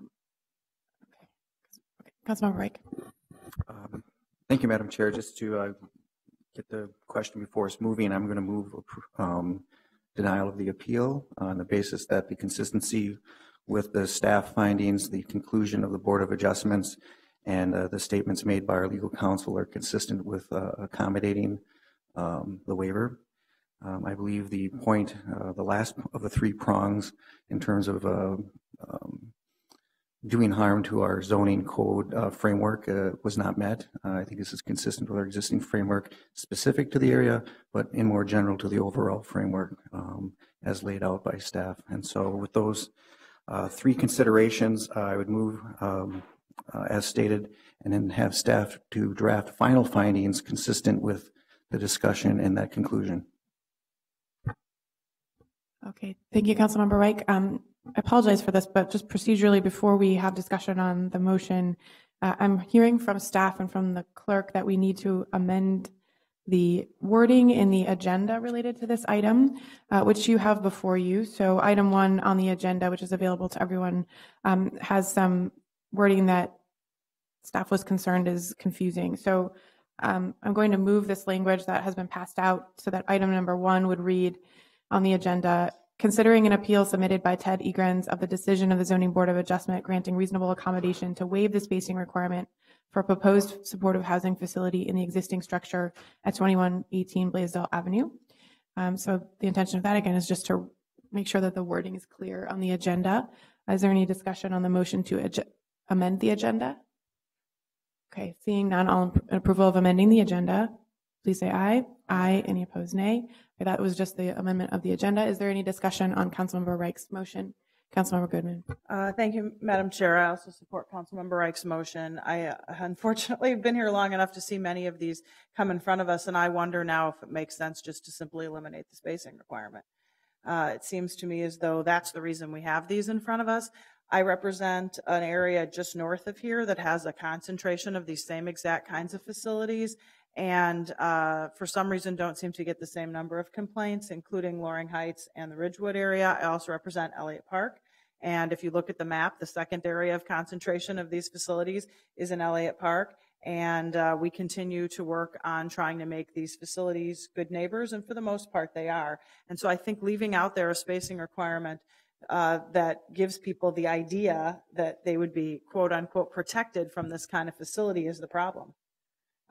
We have to make an accommodation. I see a lot of these facilities in my ward. Some are issues, some are not issues, but I don't think that we can avoid the federal fair housing argument in result of this. And I guess I would ask the chair that perhaps after this process has taken its course so that it's not tied up within this process, that we might want to discuss whether or not the spacing requirement makes any sense. Looking at Joe Giant's map, it seems to me as though there aren't really any spaces left in the city, and we're going to see this over and over again. I understand there are facilities like this in other wards, not just mine or the 10th or the 1st for that matter. So I would just throw out there that idea as well. Okay, thank you, Councilmember Goodman. Is there further discussion from the committee? No, I would just add that this is my ward, it's my neighborhood. My family spends a lot of time in this area, and I appreciate everyone coming and for everyone's participation in this conversation. I think the law is clear. After spending a lot of time reading through both the application and the appeal, I wasn't able to attend, but reading the transcript of the zoning board's decision, I want you to know that I spent a lot of time and careful thought on this, and I do think our hands are tied by the federal law, which I think is there for a reason, and I support the intention of the Federal Fair Housing Act and the ADA law. We've also had some discussions about this greater policy issue that Councilmember Goodman raises. We know that St. Paul has looked at this and has looked at potentially limiting, concentration. So saying, for example, you couldn't have 5 facilities within a block or something in a sort of a more micro scale, but I think there again, we would still be controlled by and overruled by the Federal Fair Housing Act. So, but it does seem like a policy discussion that needs further thought. And with that, I see that Council President Johnson has a comment or question. Thank you, Madam Chair. I think I represent part of North Minneapolis, and as I listen to people talk, we have sort of the same sort of challenges. I represent mostly single-family homes, which are being rented out to a disproportionate share of the state's sex offenders. That's a huge issue for my neighborhoods. Also, Section 8 housing, over half of the Section 8 housing that's in the city of Minneapolis is in North Minneapolis. And so there are challenges in all of these areas, I think. And one of the things that listening to people talk, also thought about is, a lot of the people that are being served by these facilities in Whittier, as well as sex offenders that are located in my neighborhood, are people that don't come from those neighborhoods. And, when people talk about the disproportionate and the impact that having the ability to have services for people, then that draw people from everywhere in our region, these are some of the arguments that we make as a city for added support from at least the state government in local government aid. We have a city that is, because of the services that are provided here, a place that attracts people from all across the region. And it is really a challenge for us as a city in not just Whittier, but other neighborhoods throughout the city. So that balance of the Fair Housing Act, if you look at it in the light of individual neighborhoods, is one thing, but it's also, what happens to a city, and does the city become changed as a place for people to live because of this interpretation of the law. So I just think it's a real challenge for us, not just in this neighborhood, but also other neighborhoods across this community. Okay, any further discussion? Seeing none, on Councilmember Reich's motion, all those in favor, please say aye. Aye. Any opposed? And that motion carries. With that, we'll give folks some time, but move on to items number 2 and 3. And again, item number 2 is the one that is listed for a public hearing. This is, but item number 2 and 3 are both regarding Franklin Bakery at 1919 10th Avenue South. Item number 2 is considering the approval of an application submitted by the bakery for an interim use permit to allow temporary parking lot at the property. And item number 3 is related, but a separate issue, which is regarding a rezoning application. And item number 3 is consideration of denying an application, notwithstanding staff recommendation, submitted on behalf of the bakery to rezone the property for a transitional parking overlay district. And Ms. Widmeyer will start with the staff presentation, and we've asked her to just present the full questions that are as parts of items 2 and 3, and then we'll hold the public hearing for item number 2 after that presentation. Good morning, Chair Bender, committee members. The proposal before you is a non-conforming parking lot located at the properties of 1919 and 1921 10th Avenue South. And this is a parking lot that is being used by the Franklin Street Bakery, the applicant, which is located at 1020 Franklin Avenue. Their employees are parking in this lot currently. The reason for their parking lot expansion was to provide additional parking for their employees, as they're not able to provide sufficient parking currently on site. They have 130 employees that work 3 shifts. The 1919 property had a duplex on it. It was demolished sometime in late 2013, and since that time, the parking lot was put in place without getting the proper approval. So it's been there for over a year. And just to show you some of the current conditions, here's a view from 10th Avenue. This was a picture taken last week, and I'm sorry the quality is not good, but they have another view here, a little better. This would be taken from the alley looking east. They are proposing to do some improvements, because right now it's just all the crushed concrete surfacing the entire site. So what they're proposing for improvements would be some additional landscaping adjacent to 10th Avenue. That includes shrubs and grasses, and then doing a 6-foot tall fence all the way along the north property line to provide some screening to the adjacent residential property. They are, however, asking for quite a few exceptions, and I'll just run through those. First, the lot width is required to be 40 feet. They're at 34 feet with these 2 lots together. So they're short 6 feet. That also means that they can't provide their required drive aisle on site. It ends up overlapping into the alley and resulting in some maneuvering in the alley that's not allowed by the zoning code. They will be short on their general landscaping requirements, and also exceeding the amount of impervious surface. They're at about 90% or over 90%, where only 60% would be allowed in the residential districts. Also, required yards are applying to this because we have the underlying residential zoning here. So our front yard, based on the established setback, the side yard, because we have that residential property to the north. We also have residential across the alley, so there's also again, a rear yard requirement there, and they're asking for exceptions on those. Surfacing, I mentioned, that's a class 5 crushed concrete. That's not something that is permitted. Surfacing for parking lots and for commercial use. They also can't mark the parking spaces with that surfacing, so that's another exception requested. Curbing would also be required around this parking lot, but that's not something that's proposed.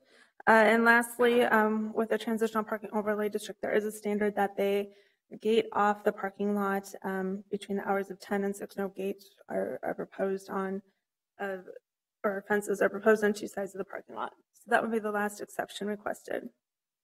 The reason they are asking for all these exceptions is because they are anticipating that they'll need to expand in the future, and this property would be part of that expansion. So the request really is to allow a temporary unimproved parking lot. And to allow that, they have applied for the interim use permit application where exceptions can be granted for a temporary period of time. However, one criteria for an interim use is that the use has to be allowed as a conditional use under the current zoning. With this property,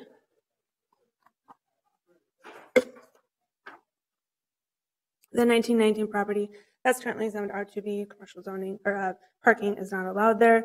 The small strip of that is the property of 1921 is actually zoned I1. So it's just the 1919 property that they're asking to have the transitional parking overlay district applied to. So looking at that, I'll just also mention that if the rezoning is not approved, the interim use permit cannot be approved. So what to consider with the rezoning is, of course, what the comprehensive plan says. So these sites are designated as future land use of urban neighborhood. Franklin Avenue is a commercial corridor, and these properties would be serving a property on the commercial corridor. So that would be consistent with the comprehensive plan. Looking at the surrounding properties, of course, we have the commercial here, the bakery, and it's pretty typical to have the commercial along Franklin here, which is our commercial corridor. But then once you move north of those commercial properties and off of the corridor, it is primarily residential. So there's definitely a transition occurring there. One thing with the transitional parking overlay district, it limits the expansion of the existing non-residential zoning. In this case, it's the I1 industrial district. But of course, one major drawback of this property is its narrow size. As I mentioned, it's only 34 feet wide. And with that width, you can't provide, one, the drive aisle needed on-site for on-site maneuvering, and two, the buffer between, excuse me, the buffer between the parking area and the adjacent residential property to the north. So when staff looked at this, we ended up with a recommendation to approve the rezoning. However, when the Planning Commission looked at it, they went the opposite way and recommended denial. So I'll just run through their findings for that. The first was that this was not the appropriate way to pursue having a parking lot established in this location.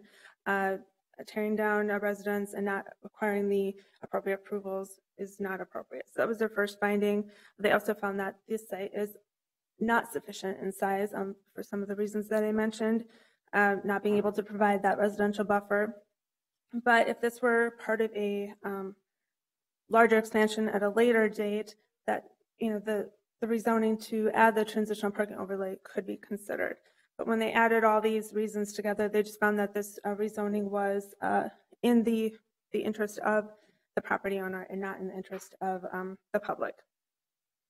So moving on to the interim use, they're looking at having this allowed for a period of 3 years. And that's allowable under an interim use. It could be up to 5 years. It could be allowed up to 5 years. And provided the rezoning is approved, then the interim use permit is a viable option. And part of the interim use, of course, is to allow those temporary uses that may not be consistent with our long-term policies and plans. And because they are short-term, then the impacts should be less, is the idea. So staff looking at this for the short term thought that allowing some exceptions to the parking requirements would be reasonable. And we don't have an expansion plan before us now, so I will let the applicant speak more to that. But with the anticipation that an expansion would occur, how we looked at it was it would be more reasonable to allow some exceptions on the part of the property that is essentially behind the required front yard. So required front yard is going to still be in effect after the parking lot is required to be removed. So let's start with the surfacing, talk about that a little bit.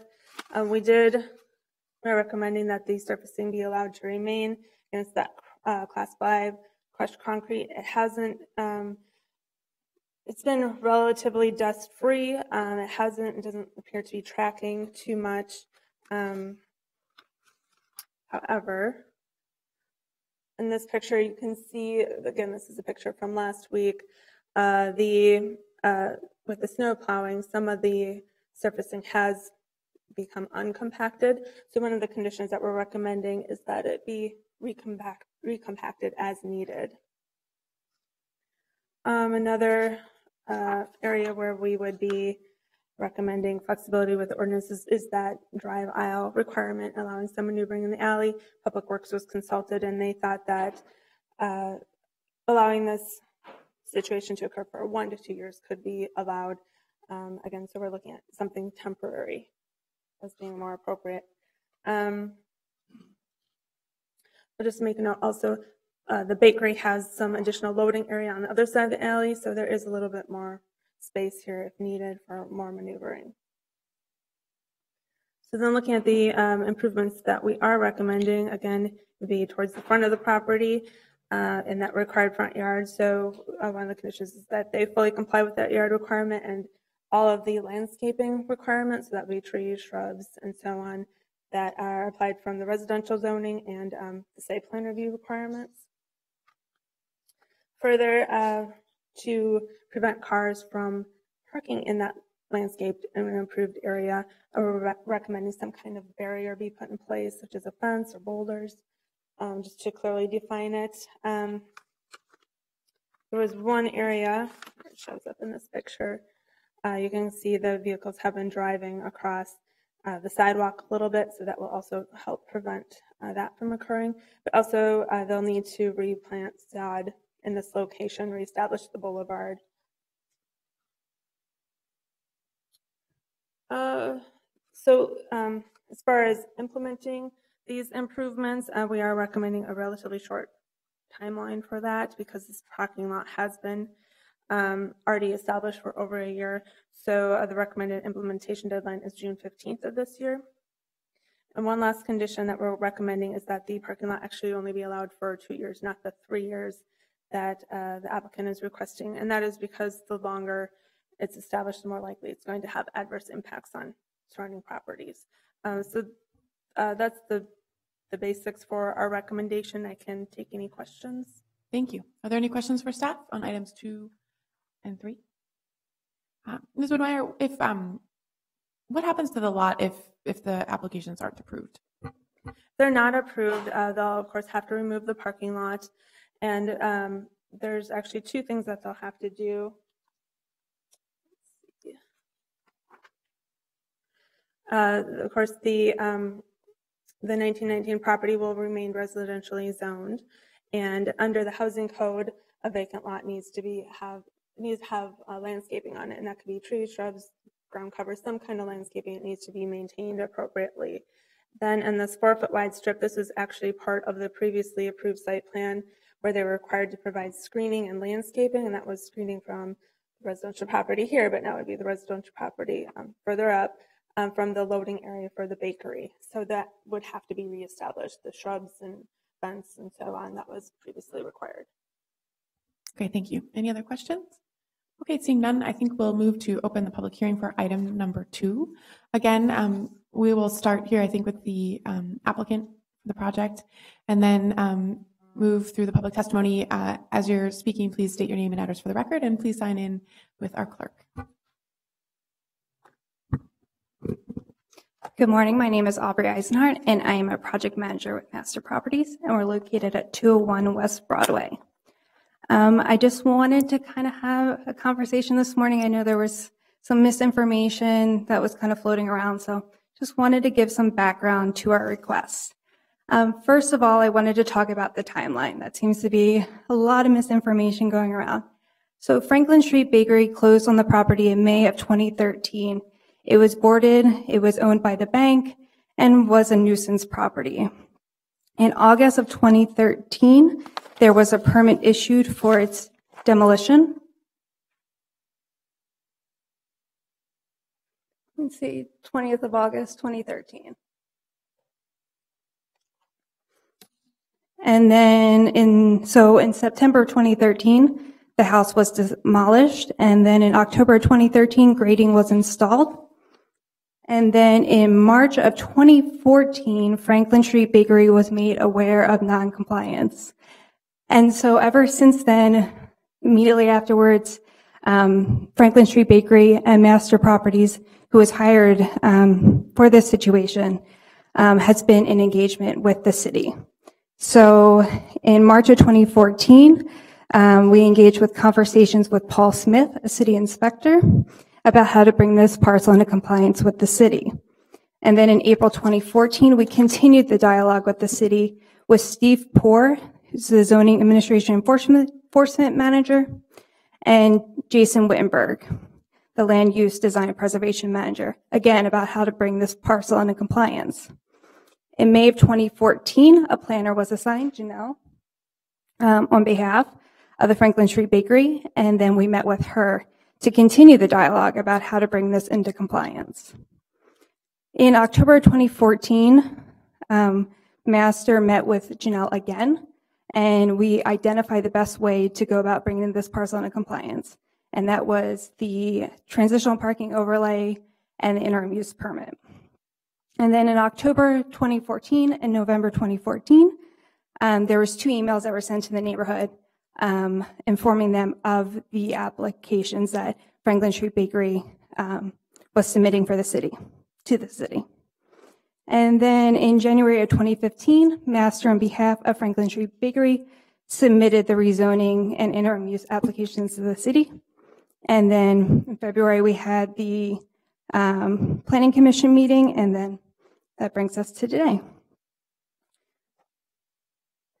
So there was a lot of talk about expansion and what exactly expansion plans for Franklin Street Bakery are. So honestly, it's a little unclear of what the future holds for the bakery, but we do know that they are growing and that expansion is on the horizon. The 1919 parcel will be part of this expansion, but in what form at this point is unknown, being the reason why we don't want to improve the parcel at this time. Currently, though, the bakery has a need for additional employee parking due to their growth. Franklin Street Bakery was established in 2002 with 30 employees, but now 13 years later, they have close to 130 employees. So we're asking for an interim use permit to utilize the 1919 parcel as parking to address this current need until expansion plans become clear in the next couple of years. Another thing that was brought up at our last meeting was that it just benefited the owner.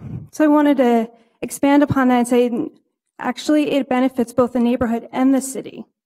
Franklin Street Bakery knows that parking in this neighborhood is an important concern to everyone, to all the residents.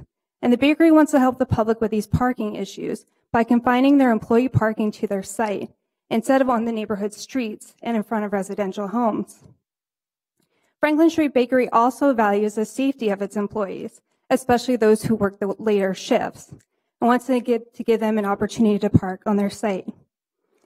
Franklin Street Bakery wants to continue providing a highly reviewed and regarded retail menu to the Ventura Village that benefits all the neighbors. And they provide over 130 jobs, many of which are highly skilled and provide a living wage. And they also donate bakery goods and money to numerous nonprofits in the neighborhood and city overall. It also aligns with city policies and goals. So the city of Minneapolis had a goal which they adopted about a year ago, March 28, 2014. And the goal was to be a hub of economic activity, which calls for businesses big and small to start, move, stay, and grow in the city. So Franklin Street Bakery was established in this city in 2002 with 30 employees. Today, like I said, it has over 130. It's a growing one.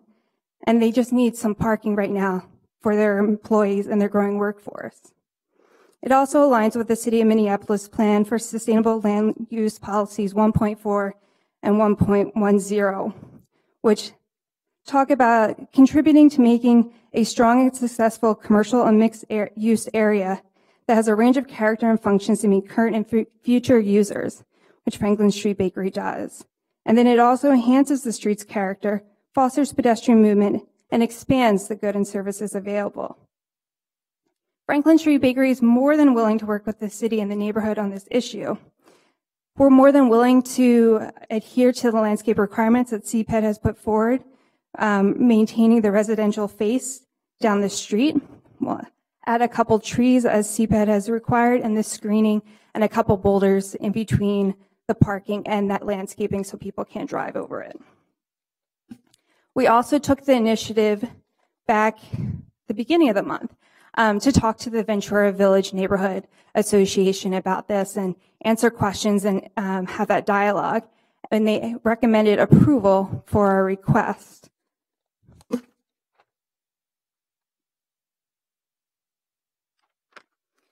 And in regards to the space not being large enough for intended use, Janelle already kind of went over this, but we haven't, she has talked to Public Works, and Public Works was okay with us using it, the alley, for maneuvering on a temporary basis. And I think that's it. Is there any questions? Okay.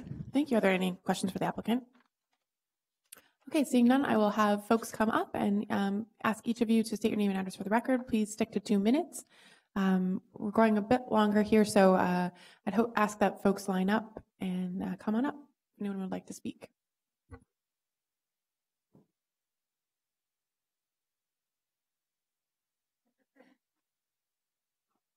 Hi, I'm Les McCary, and I live at 1915 10th Avenue, the house right next to the proposed parking lot. And I bought the house last October. The lot next door looked like a rundown parking lot. The best part about it was that it was lit. I never expected it to be anything else. I had heard that there had been a house there that the bakery had bought and torn down, and I was unsure what the bakery had to do, according to the city, to maintain the parking lot. So I called. The city told me that 1, it wasn't a parking lot, and that 2, if it was a parking lot, the owner had to have a fence. And at the time, there was a couple of portions of fence, as you probably saw in the pictures. So I approached the bakery manager, to let him know what I had learned. And then winter came early, and it's a lot harder to dig fence posts when the ground is frozen. So I added some chain link, which you also saw in the picture, and figured we'd sort it out when the ground thawed. Last month, when I got the first notice about the bakery applying to rezone the parking lot to a parking lot, I was unsure how this affected me. It was already a parking lot, after all. It hadn't occurred to me, like it had to some longer-term residents, that it had been a house before that, and that Franklin and the highway only being 2 blocks apart, that house mattered to the size and shape of the neighborhood, and that zoning had mattered. Frankly, I agree with them. I don't want my house to be surrounded by the bakery building or parking lots. That being said, the bakery is an amazing asset to the block. The parking lot is well lit. They're operating 24 hours a day. So as someone said at that Ventura Village meeting, they do have eyes on the street. They do have a great public interface, the cafe and storefront. And long-term residents have celebrated the bakery as a vast improvement over the gas station that was there before it. There's a stabilizing element of Franklin Street, that area of Franklin Street, and I'd like them to stay. And it's clear that they need more parking for their employees. If the city denies them, and thank you for your question earlier. I was unclear on this. It was my the information that I had got from the bakery manager, was that if the city denies them the ability to park cars here in this lot, it will continue to be a rundown, empty lot. I've spoken to the bakery manager, and I believe that if granted this parking area, they will do their best to make improvements that reduce noise and light pollution going north into the neighborhood. Some of the things that we've discussed and have been, some of the things that we've discussed include an 8-foot double slatted fence along my house line to prevent headlights from entering the downstairs living space and increase privacy. A rain garden that uses parking lot runoff water to maintain plants. A 7-foot landscaped buffer between the fence line and the beginning of the parking spaces that includes tall evergreens to reduce noise and light. And I know that that's not in their, it's specifically excluded from their plan because it may need to be removed at some point. But I don't really see why if it's always going to be up against a residence, so I'm not really sure why they would need to remove that ever. If they plan to have a parking lot or some other big thing. I would greatly prefer that the city allow them to maneuver in the alley rather than foregoing the buffer. Because I think that the buffer would make a huge difference as far as the impact of light, noise, and dust that leaves the parking lot. And if their plan doesn't include the buffer, because ultimately what they want is to rezone it to have their loading zone there, as was suggested, then I think that we need to have that conversation. And that's not, this isn't the time for that, I guess. So these and the added safety of the lot being in constant use are direct benefits to the 1900 block of 10th Ave. Thanks. Yeah, thank you. Okay, next. Hi, my name is Arsena Tyson. I'm currently an employee at the Franklin Street Bakery, and I work overnights. I believe that it's a very serious issue for us to have the parking lot on site. Franklin Street, per se, isn't the best neighborhood, and a lot of things go on around that area, especially at night, and we work till 12:15 to 8:45 a.m. in the morning.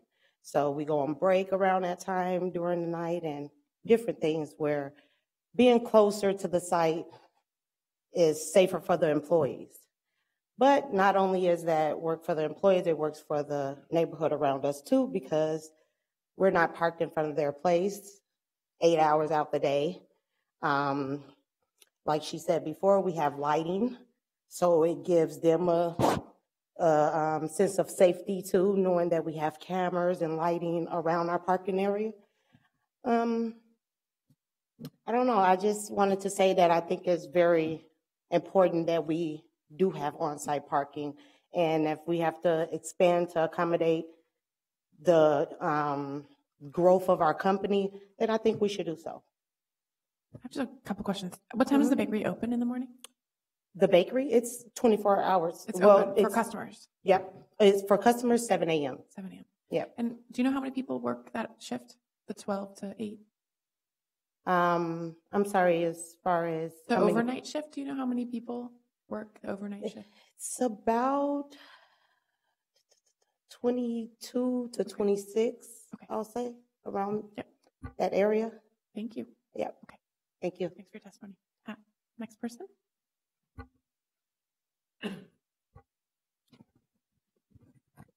Good morning, or is it afternoon?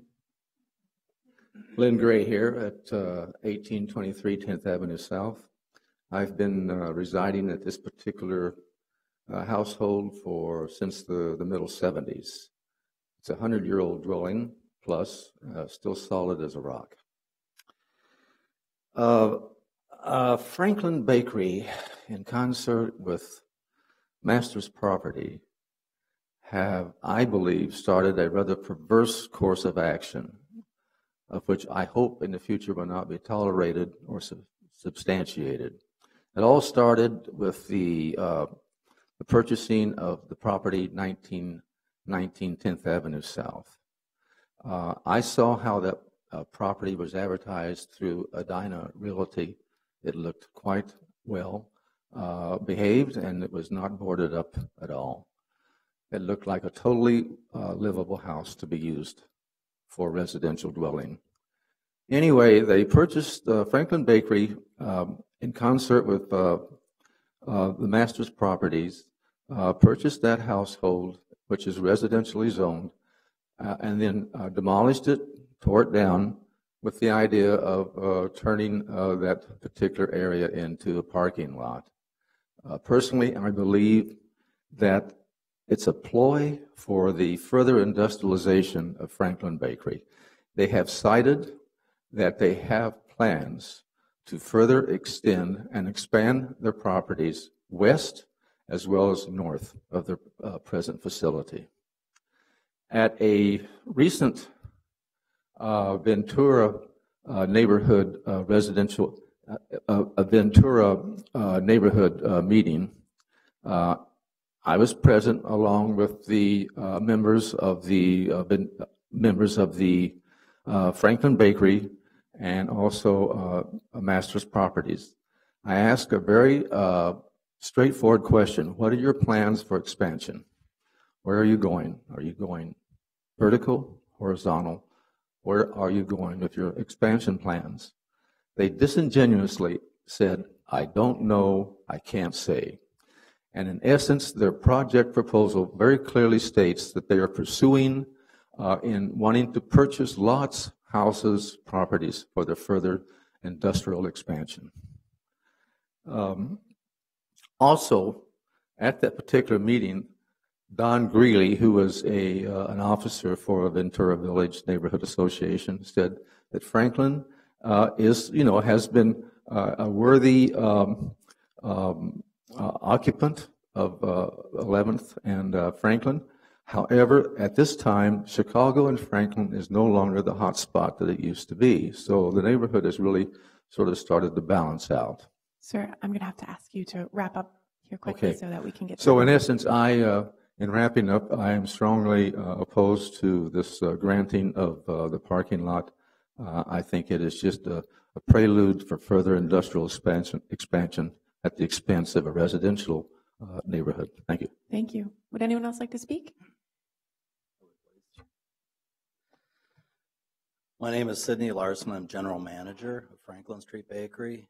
I'm also a resident in the Keewaydin neighborhood, so I haven't met you, Mr. Johnson, but pleased to meet you now. And we are in Council Member Warsami's ward. The bakery is in the ward. I came here with contrition on my mind, primarily, and apparently we have some relationship building to do as well with some of the neighbors, but our entrepreneurial spirit caused us to get the cart in front of the horse a little bit in some of our activities with regard to how this project has progressed. We were a bit enthusiastic when this property came available, and I must correct the gentleman that spoke before me. The house had been condemned. It was completely boarded, and there are records at the police station that many calls were made for illicit activity that was going on. We did go through the house, and the house was really a disaster. So it seemed the sensible thing to do would be to raise the property, since we weren't planning on spending the money on it, to improve it enough to where someone could live in the property. And as Masters indicated earlier, Aubrey indicated, we immediately upon realizing that we'd gotten our cart in front of the horse a little bit in terms of parking on the surface, the hole that we had filled, we immediately began action to try and rectify that. As businessmen, we frequently sit around talking about our business, and as our business is growing, which it is, we've grown, as said many times, from 35 employees to 135 at this point. As we begin to maximize our site, what do we do? When is it going to happen? And how are we going to deal with it when it does happen? Being in the neighborhood is very important to us. We've heard testimony where the bakery coming in the neighborhood has really helped to change and improve the neighborhood. As Arsena mentioned, it's a well-lit area. We did just spend a considerable amount of money putting in all new LED lighting on the exterior of the building, which helps enhance that. We are very concerned about the neighborhood, and I'm really disappointed to hear that there are some residents that aren't really happy about us. Obviously, we need a little neighborhood relationship building to occur. But that being said, As far as the expansion plan is concerned, the reason we've been a little vague about it is we have talked about it. We have made some sketches as to how we might do it, but we all find it a bit rude to start talking about people's property and what we may or may not potentially want to do. It just didn't seem to be fair to us. Okay. As far as the temporary, as far as the temporary overlay is concerned, part of our planning may be that could be alley access at some point, and that's really the purpose of wanting to be temporary on that basis. So, okay, thank you.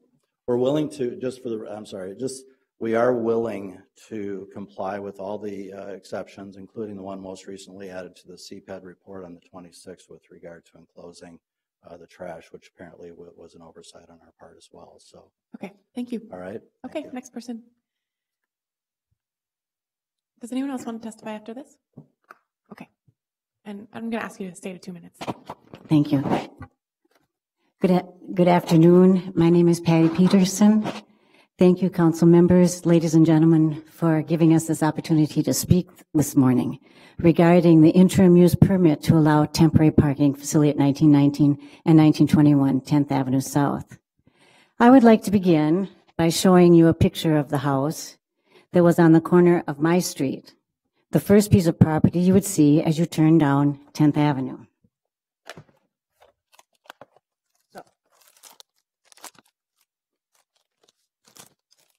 This is what you would see if you turn down from Franklin down 10th Avenue to come to my house. Okay. 1 year and 10 months after Franklin Bakery bought the property, this is what you see when you come to visit me.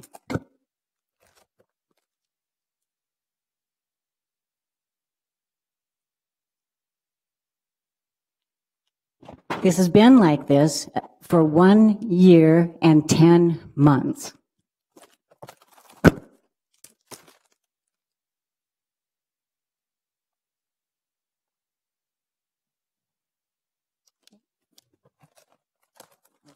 just a couple more. It's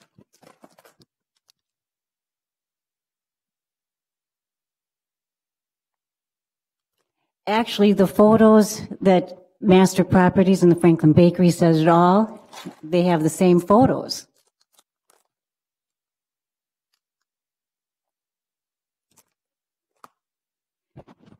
Don Gerberding of Master Properties, in all due respect, would like us to believe, in his own words, the overarching goal here is for Franklin Street Bakery to use this for employee parking. When pressed for what might happen after the interim use permit, he explains they would like to expand their existing facility to the west to include the present loading dock area, and then they would reconfigure the loading and docking to the north of the building. That would be on the parcels that they are currently acquiring. The only property to the north of Franklin Street Bakery is two-family low-density housing. So in reality, the overarching goal is not about interim use permit to allow parking. It is about buying our residential houses, demolishing them, and expanding the bakery. In addition, they want to establish the most invasive aspect of the bakery business, the loading and docking areas, deeper into our residential neighborhood. Thank you. Oh, can I? We have to move on. I'm sorry. Okay, but I want to, this is very important to address all of the 1921 10th Avenue South is a part of this wide strip of land that was created east and west. It was supposed to be used 13 years ago to provide screening for the loading dock. Okay. What happened to that? Why was that why was that not enforced? That's a clear violation of code for 13 years. Okay. Thank you. And we would be happy to follow up on some of these longer term issues. But thank you so much for your testimony. Thank you. Would anyone else like to speak? Seeing none, would anyone else like to speak? Okay. We're going to start losing council members, so we got to keep it moving here. Brief, Madam Chair and members of the committee. My name is Don Gerberding. I live at 2747 Emerson. Full disclosure, I am a principal of Master Properties. As a citizen and a Minneapolis resident for 39 years, I counted them this morning. I have a few observations and comments. It seems like a good business seems to be villainized here. They aren't skirting the system. They purchased a property that was adjacent to them that was condemned and boarded by the city, and it was a problem house with numerous 911 calls. The neighbor was absolutely correct when she said winter came so quickly for the bakery last year that they did not have an opportunity to make improvements. They were cited for noncompliance because the winter caught them. They immediately went to the city, worked with the city, and the city offered 4 different zoning conditions which they could pursue. Through consultation with the city and the staff, they selected the transitional parking overlay to give them the opportunity to put this property to use. They complied with all of the necessary steps. Staff ultimately agreed and approved a recommendation. With regard to the expansion plans, the bakery does not have concrete expansion plans. If I was characterized in my previous comments, the bakery has the ability to expand to the west, which is conforming to the commercial. If they reconfigure to the west or expand to the west, they have to do something with their loading dock. Currently, it's an L-shaped alley. It would only make sense that in that configuration, that portion which we're talking about today could become the new city alley. Right now, it bifurcates their property. It dissects it. So move it up there.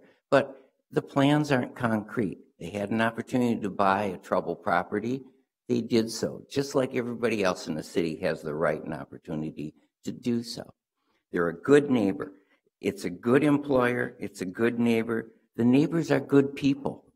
So it's the city's job to support businesses and support the residents. This is a temporary solution that just benefits everybody. Thank you, Mr. Gerberding. Thank you. Thank you. Next speaker.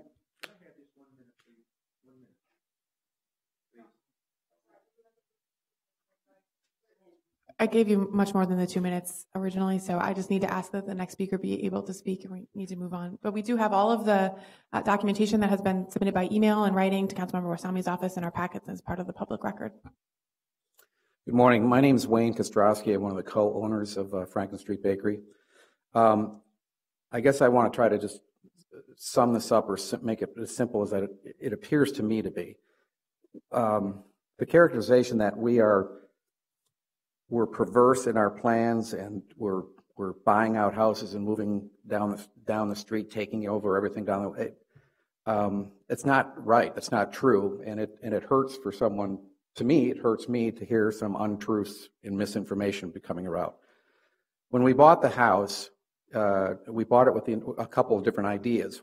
One, we thought we might put some offices in there. Another, we thought we might put some our employees in there that they could live close and on property if they wanted to. The house was condemned. It was unlivable. We chose to take it down, and plus there was crime taking place in the backyard. I mean, our expansion, let me make clear what our expansion plans is. We have internal expansion yet. We don't run 24/7 yet. We run 24, 5 days a week. We can expand internally and increase 15 to 20 to 25 more jobs by adding 2 more shifts on the weekend. Our expansion plans are not absolutely clear because we don't know. It's taken us 12 years to get to the point where we physically need 16 more parking spaces for the safety of our employees. I will stand here and tell you, I don't know what we're going to do. We're not in a hurry to do anything. And we have no intention of taking over homes that are not going to be taken. In a petition that was put out, for example, by Mr. Gray and Ms. Peterson, I wonder what that petition said. What were they asked about? Because some of the information that is in there is incorrect as well. We weren't thwarted. We didn't skip things. We tried to follow it. And what we didn't follow, that's why we're here today, is to say, look, we're going to follow recommendations that We'll rectify the situation for everybody. We've been good neighbors there. Look at our reputation, both individually, my business partner and myself in the hospitality industry. We'll do the right thing. But let's stay with the right information and be on task with what is and what isn't reality in our plans. Thank you. Thank you. Okay, would anyone else like to speak? Anyone else? Seeing none, I will close the public hearing and see if anyone has any questions or comments for staff on this item. Councilmember Sami. Thank you, Madam Chair. I would like to thank both the residents of the area as well as the business for coming here. And we've been actually thinking about this for a long time and reviewing all the documentation that were given to us, as well as from the neighborhood residents as well as the business. And what I will do today, Madam Chair, is to deny the rezoning petition to add the TP Transitional Parking Overlay District to the property of 1919 10th Avenue South. This is in agreement with the Minneapolis City Planning Commission's recommendations made on February 23rd, 2015. That's the motion I would like to make. Thank you, Councilmember Sami. So that motion is on item number 3, the rezoning application. Is there any discussion on Councilmember Sami's motion? Seeing none, all those in favor, please say aye. Aye. Any opposed, nay, and that motion carries. Returning to item number 2, which actually becomes kind of moot, but we should probably still take action on it.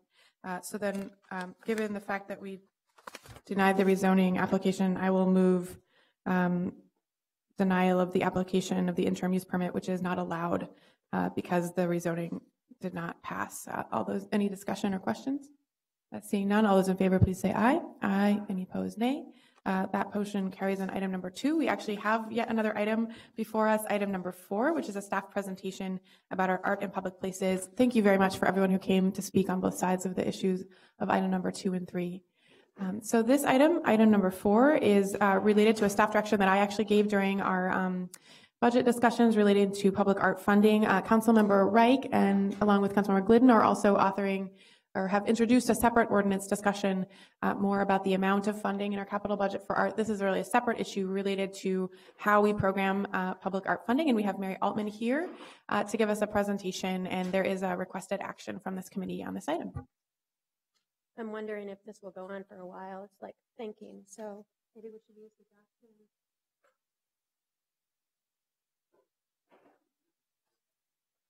Good morning, council members. Today, as Madam Chair said, we are going to address a direction from her during the budget process related to a 5-year capital plan for art in public places. I wanted to start briefly by just reminding everyone about what the public art program does for the city of Minneapolis, since it's been a while since I presented to ZNP. There are 5 functions. That includes Art in Public Places Commissions, which is the piece we're here to talk about today. It also includes the conservation and maintenance of 60 works, support to other departments and agencies such as Metro Transit and Public Works on their public art efforts, and permits and gifts for art in the public realm. In fact, our utility box and paint the pavement instructions went out to the public yesterday and are now on the website. We're expecting a big public art permit season over the summer, and then policies and planning, with which this also relates to.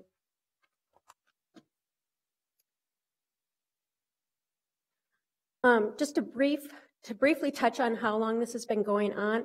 In 1974, the Arts Commission was created, established, and in the code, Chapter 36. There were a series of original projects that were developed by the Arts Commission, which had really public art as one of their main early initiatives. That included artist design manhole covers, which are up on 7th and 8th Streets in downtown, the Hubert Humphrey statue, and a series of artist design benches. And in the 90s, it featured the Neighborhood Gateways program, which resulted in 16 total neighborhood gateways in the city. In 2001, the council determined to refocus the Art in Public Places program specifically on integrating public art into city infrastructure. And in 2003 through 2006, the City Council adopted comprehensive policies for public art in the city. So today, just briefly, we are here to respond to the council direction. but also to remind you of what our annual approach is to selecting projects. We have a few goals and recommendations for improvement.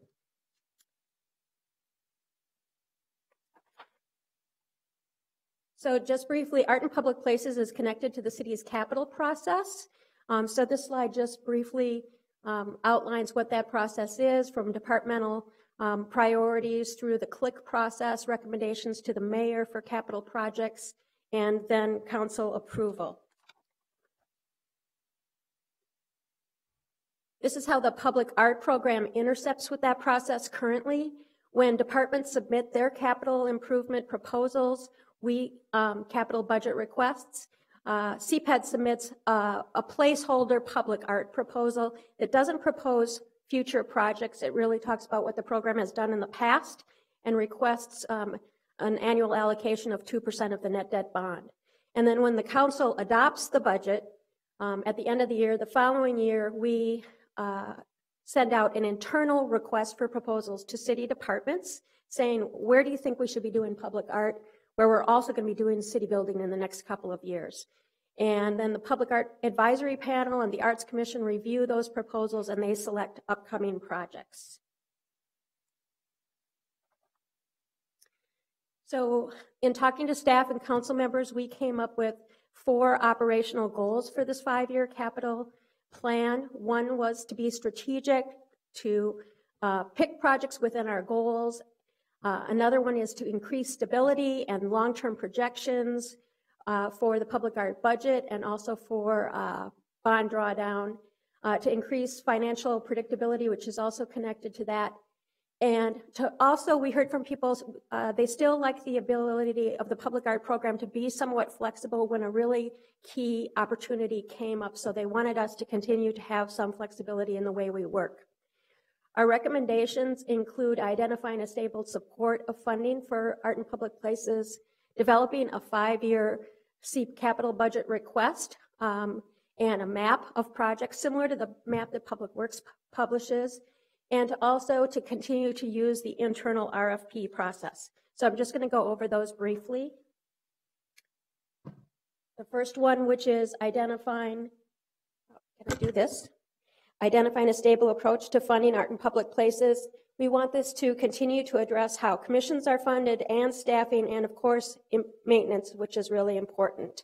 This will also help us plan better, be more proactive, and also help us think about the public art program in the long term in terms of how it, and making decisions connected to the public art goals, including goals related to artistic issues, community issues, equity, and resource and financial issues.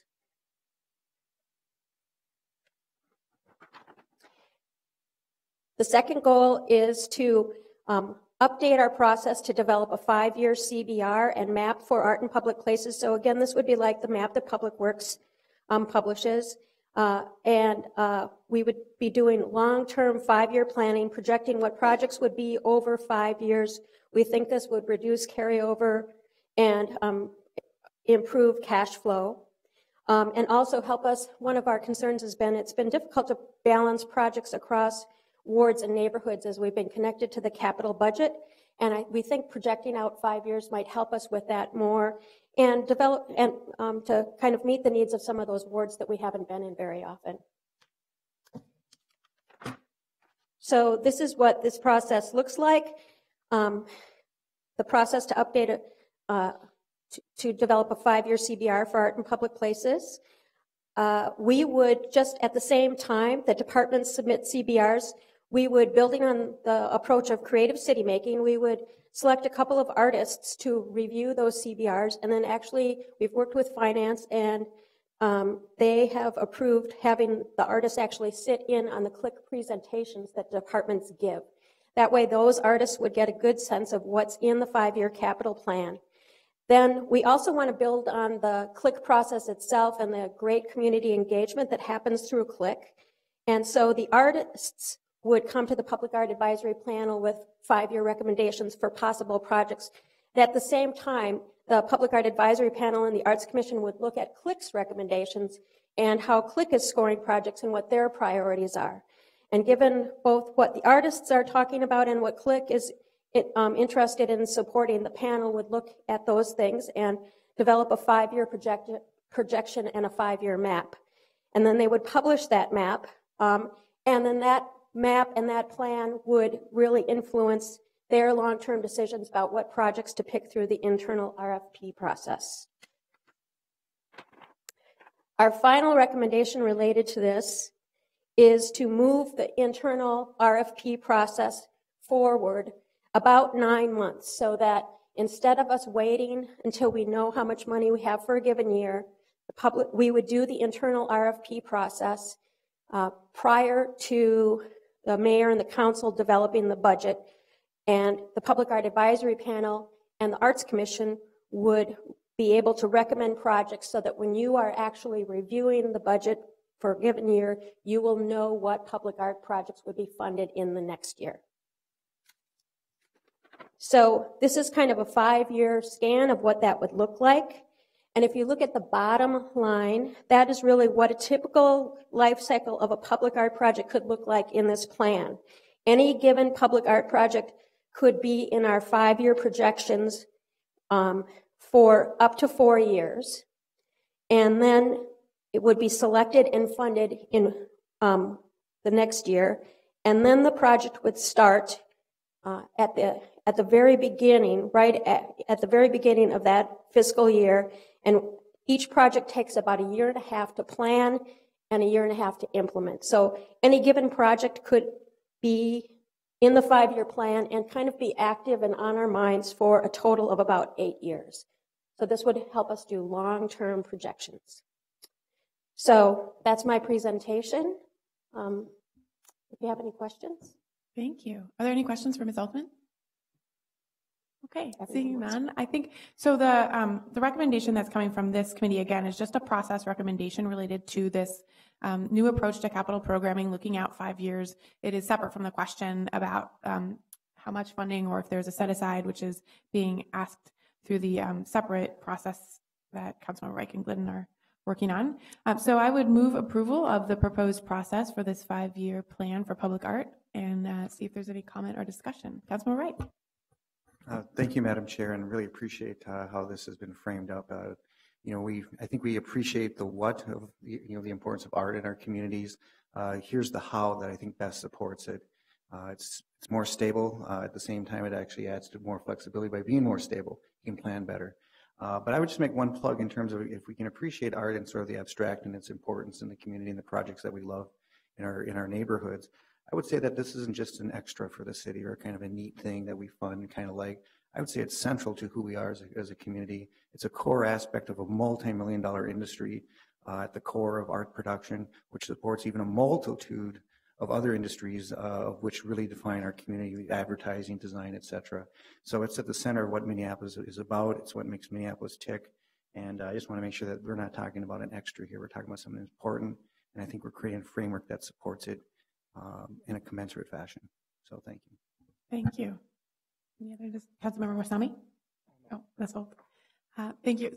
So I just want to thank you so much, Ms. Altman, and your colleagues in CPED for bringing this forward in coordination with the CLIC process and Public Works. I'm most excited about the integration of artists into the capital programming process and to integrate it specifically into the CLIC review process and the alignment there that we're seeing. I really also appreciate that we'll be looking at specific projects so that we're able to weigh, how much funding we need to realize the goals. Which I agree with Councilmember Reich's statement about the critical need to, that art is a part of our infrastructure, or part of our city's economic goals and all kinds of other things that we are doing. So I just really appreciated the creativity and extra thinking and work that went into this, and particularly the integration with CLIC. So with that, any further discussion? All those in favor, please say aye. Aye. Any opposed? And that carries. And with that, we are adjourned. Thank you.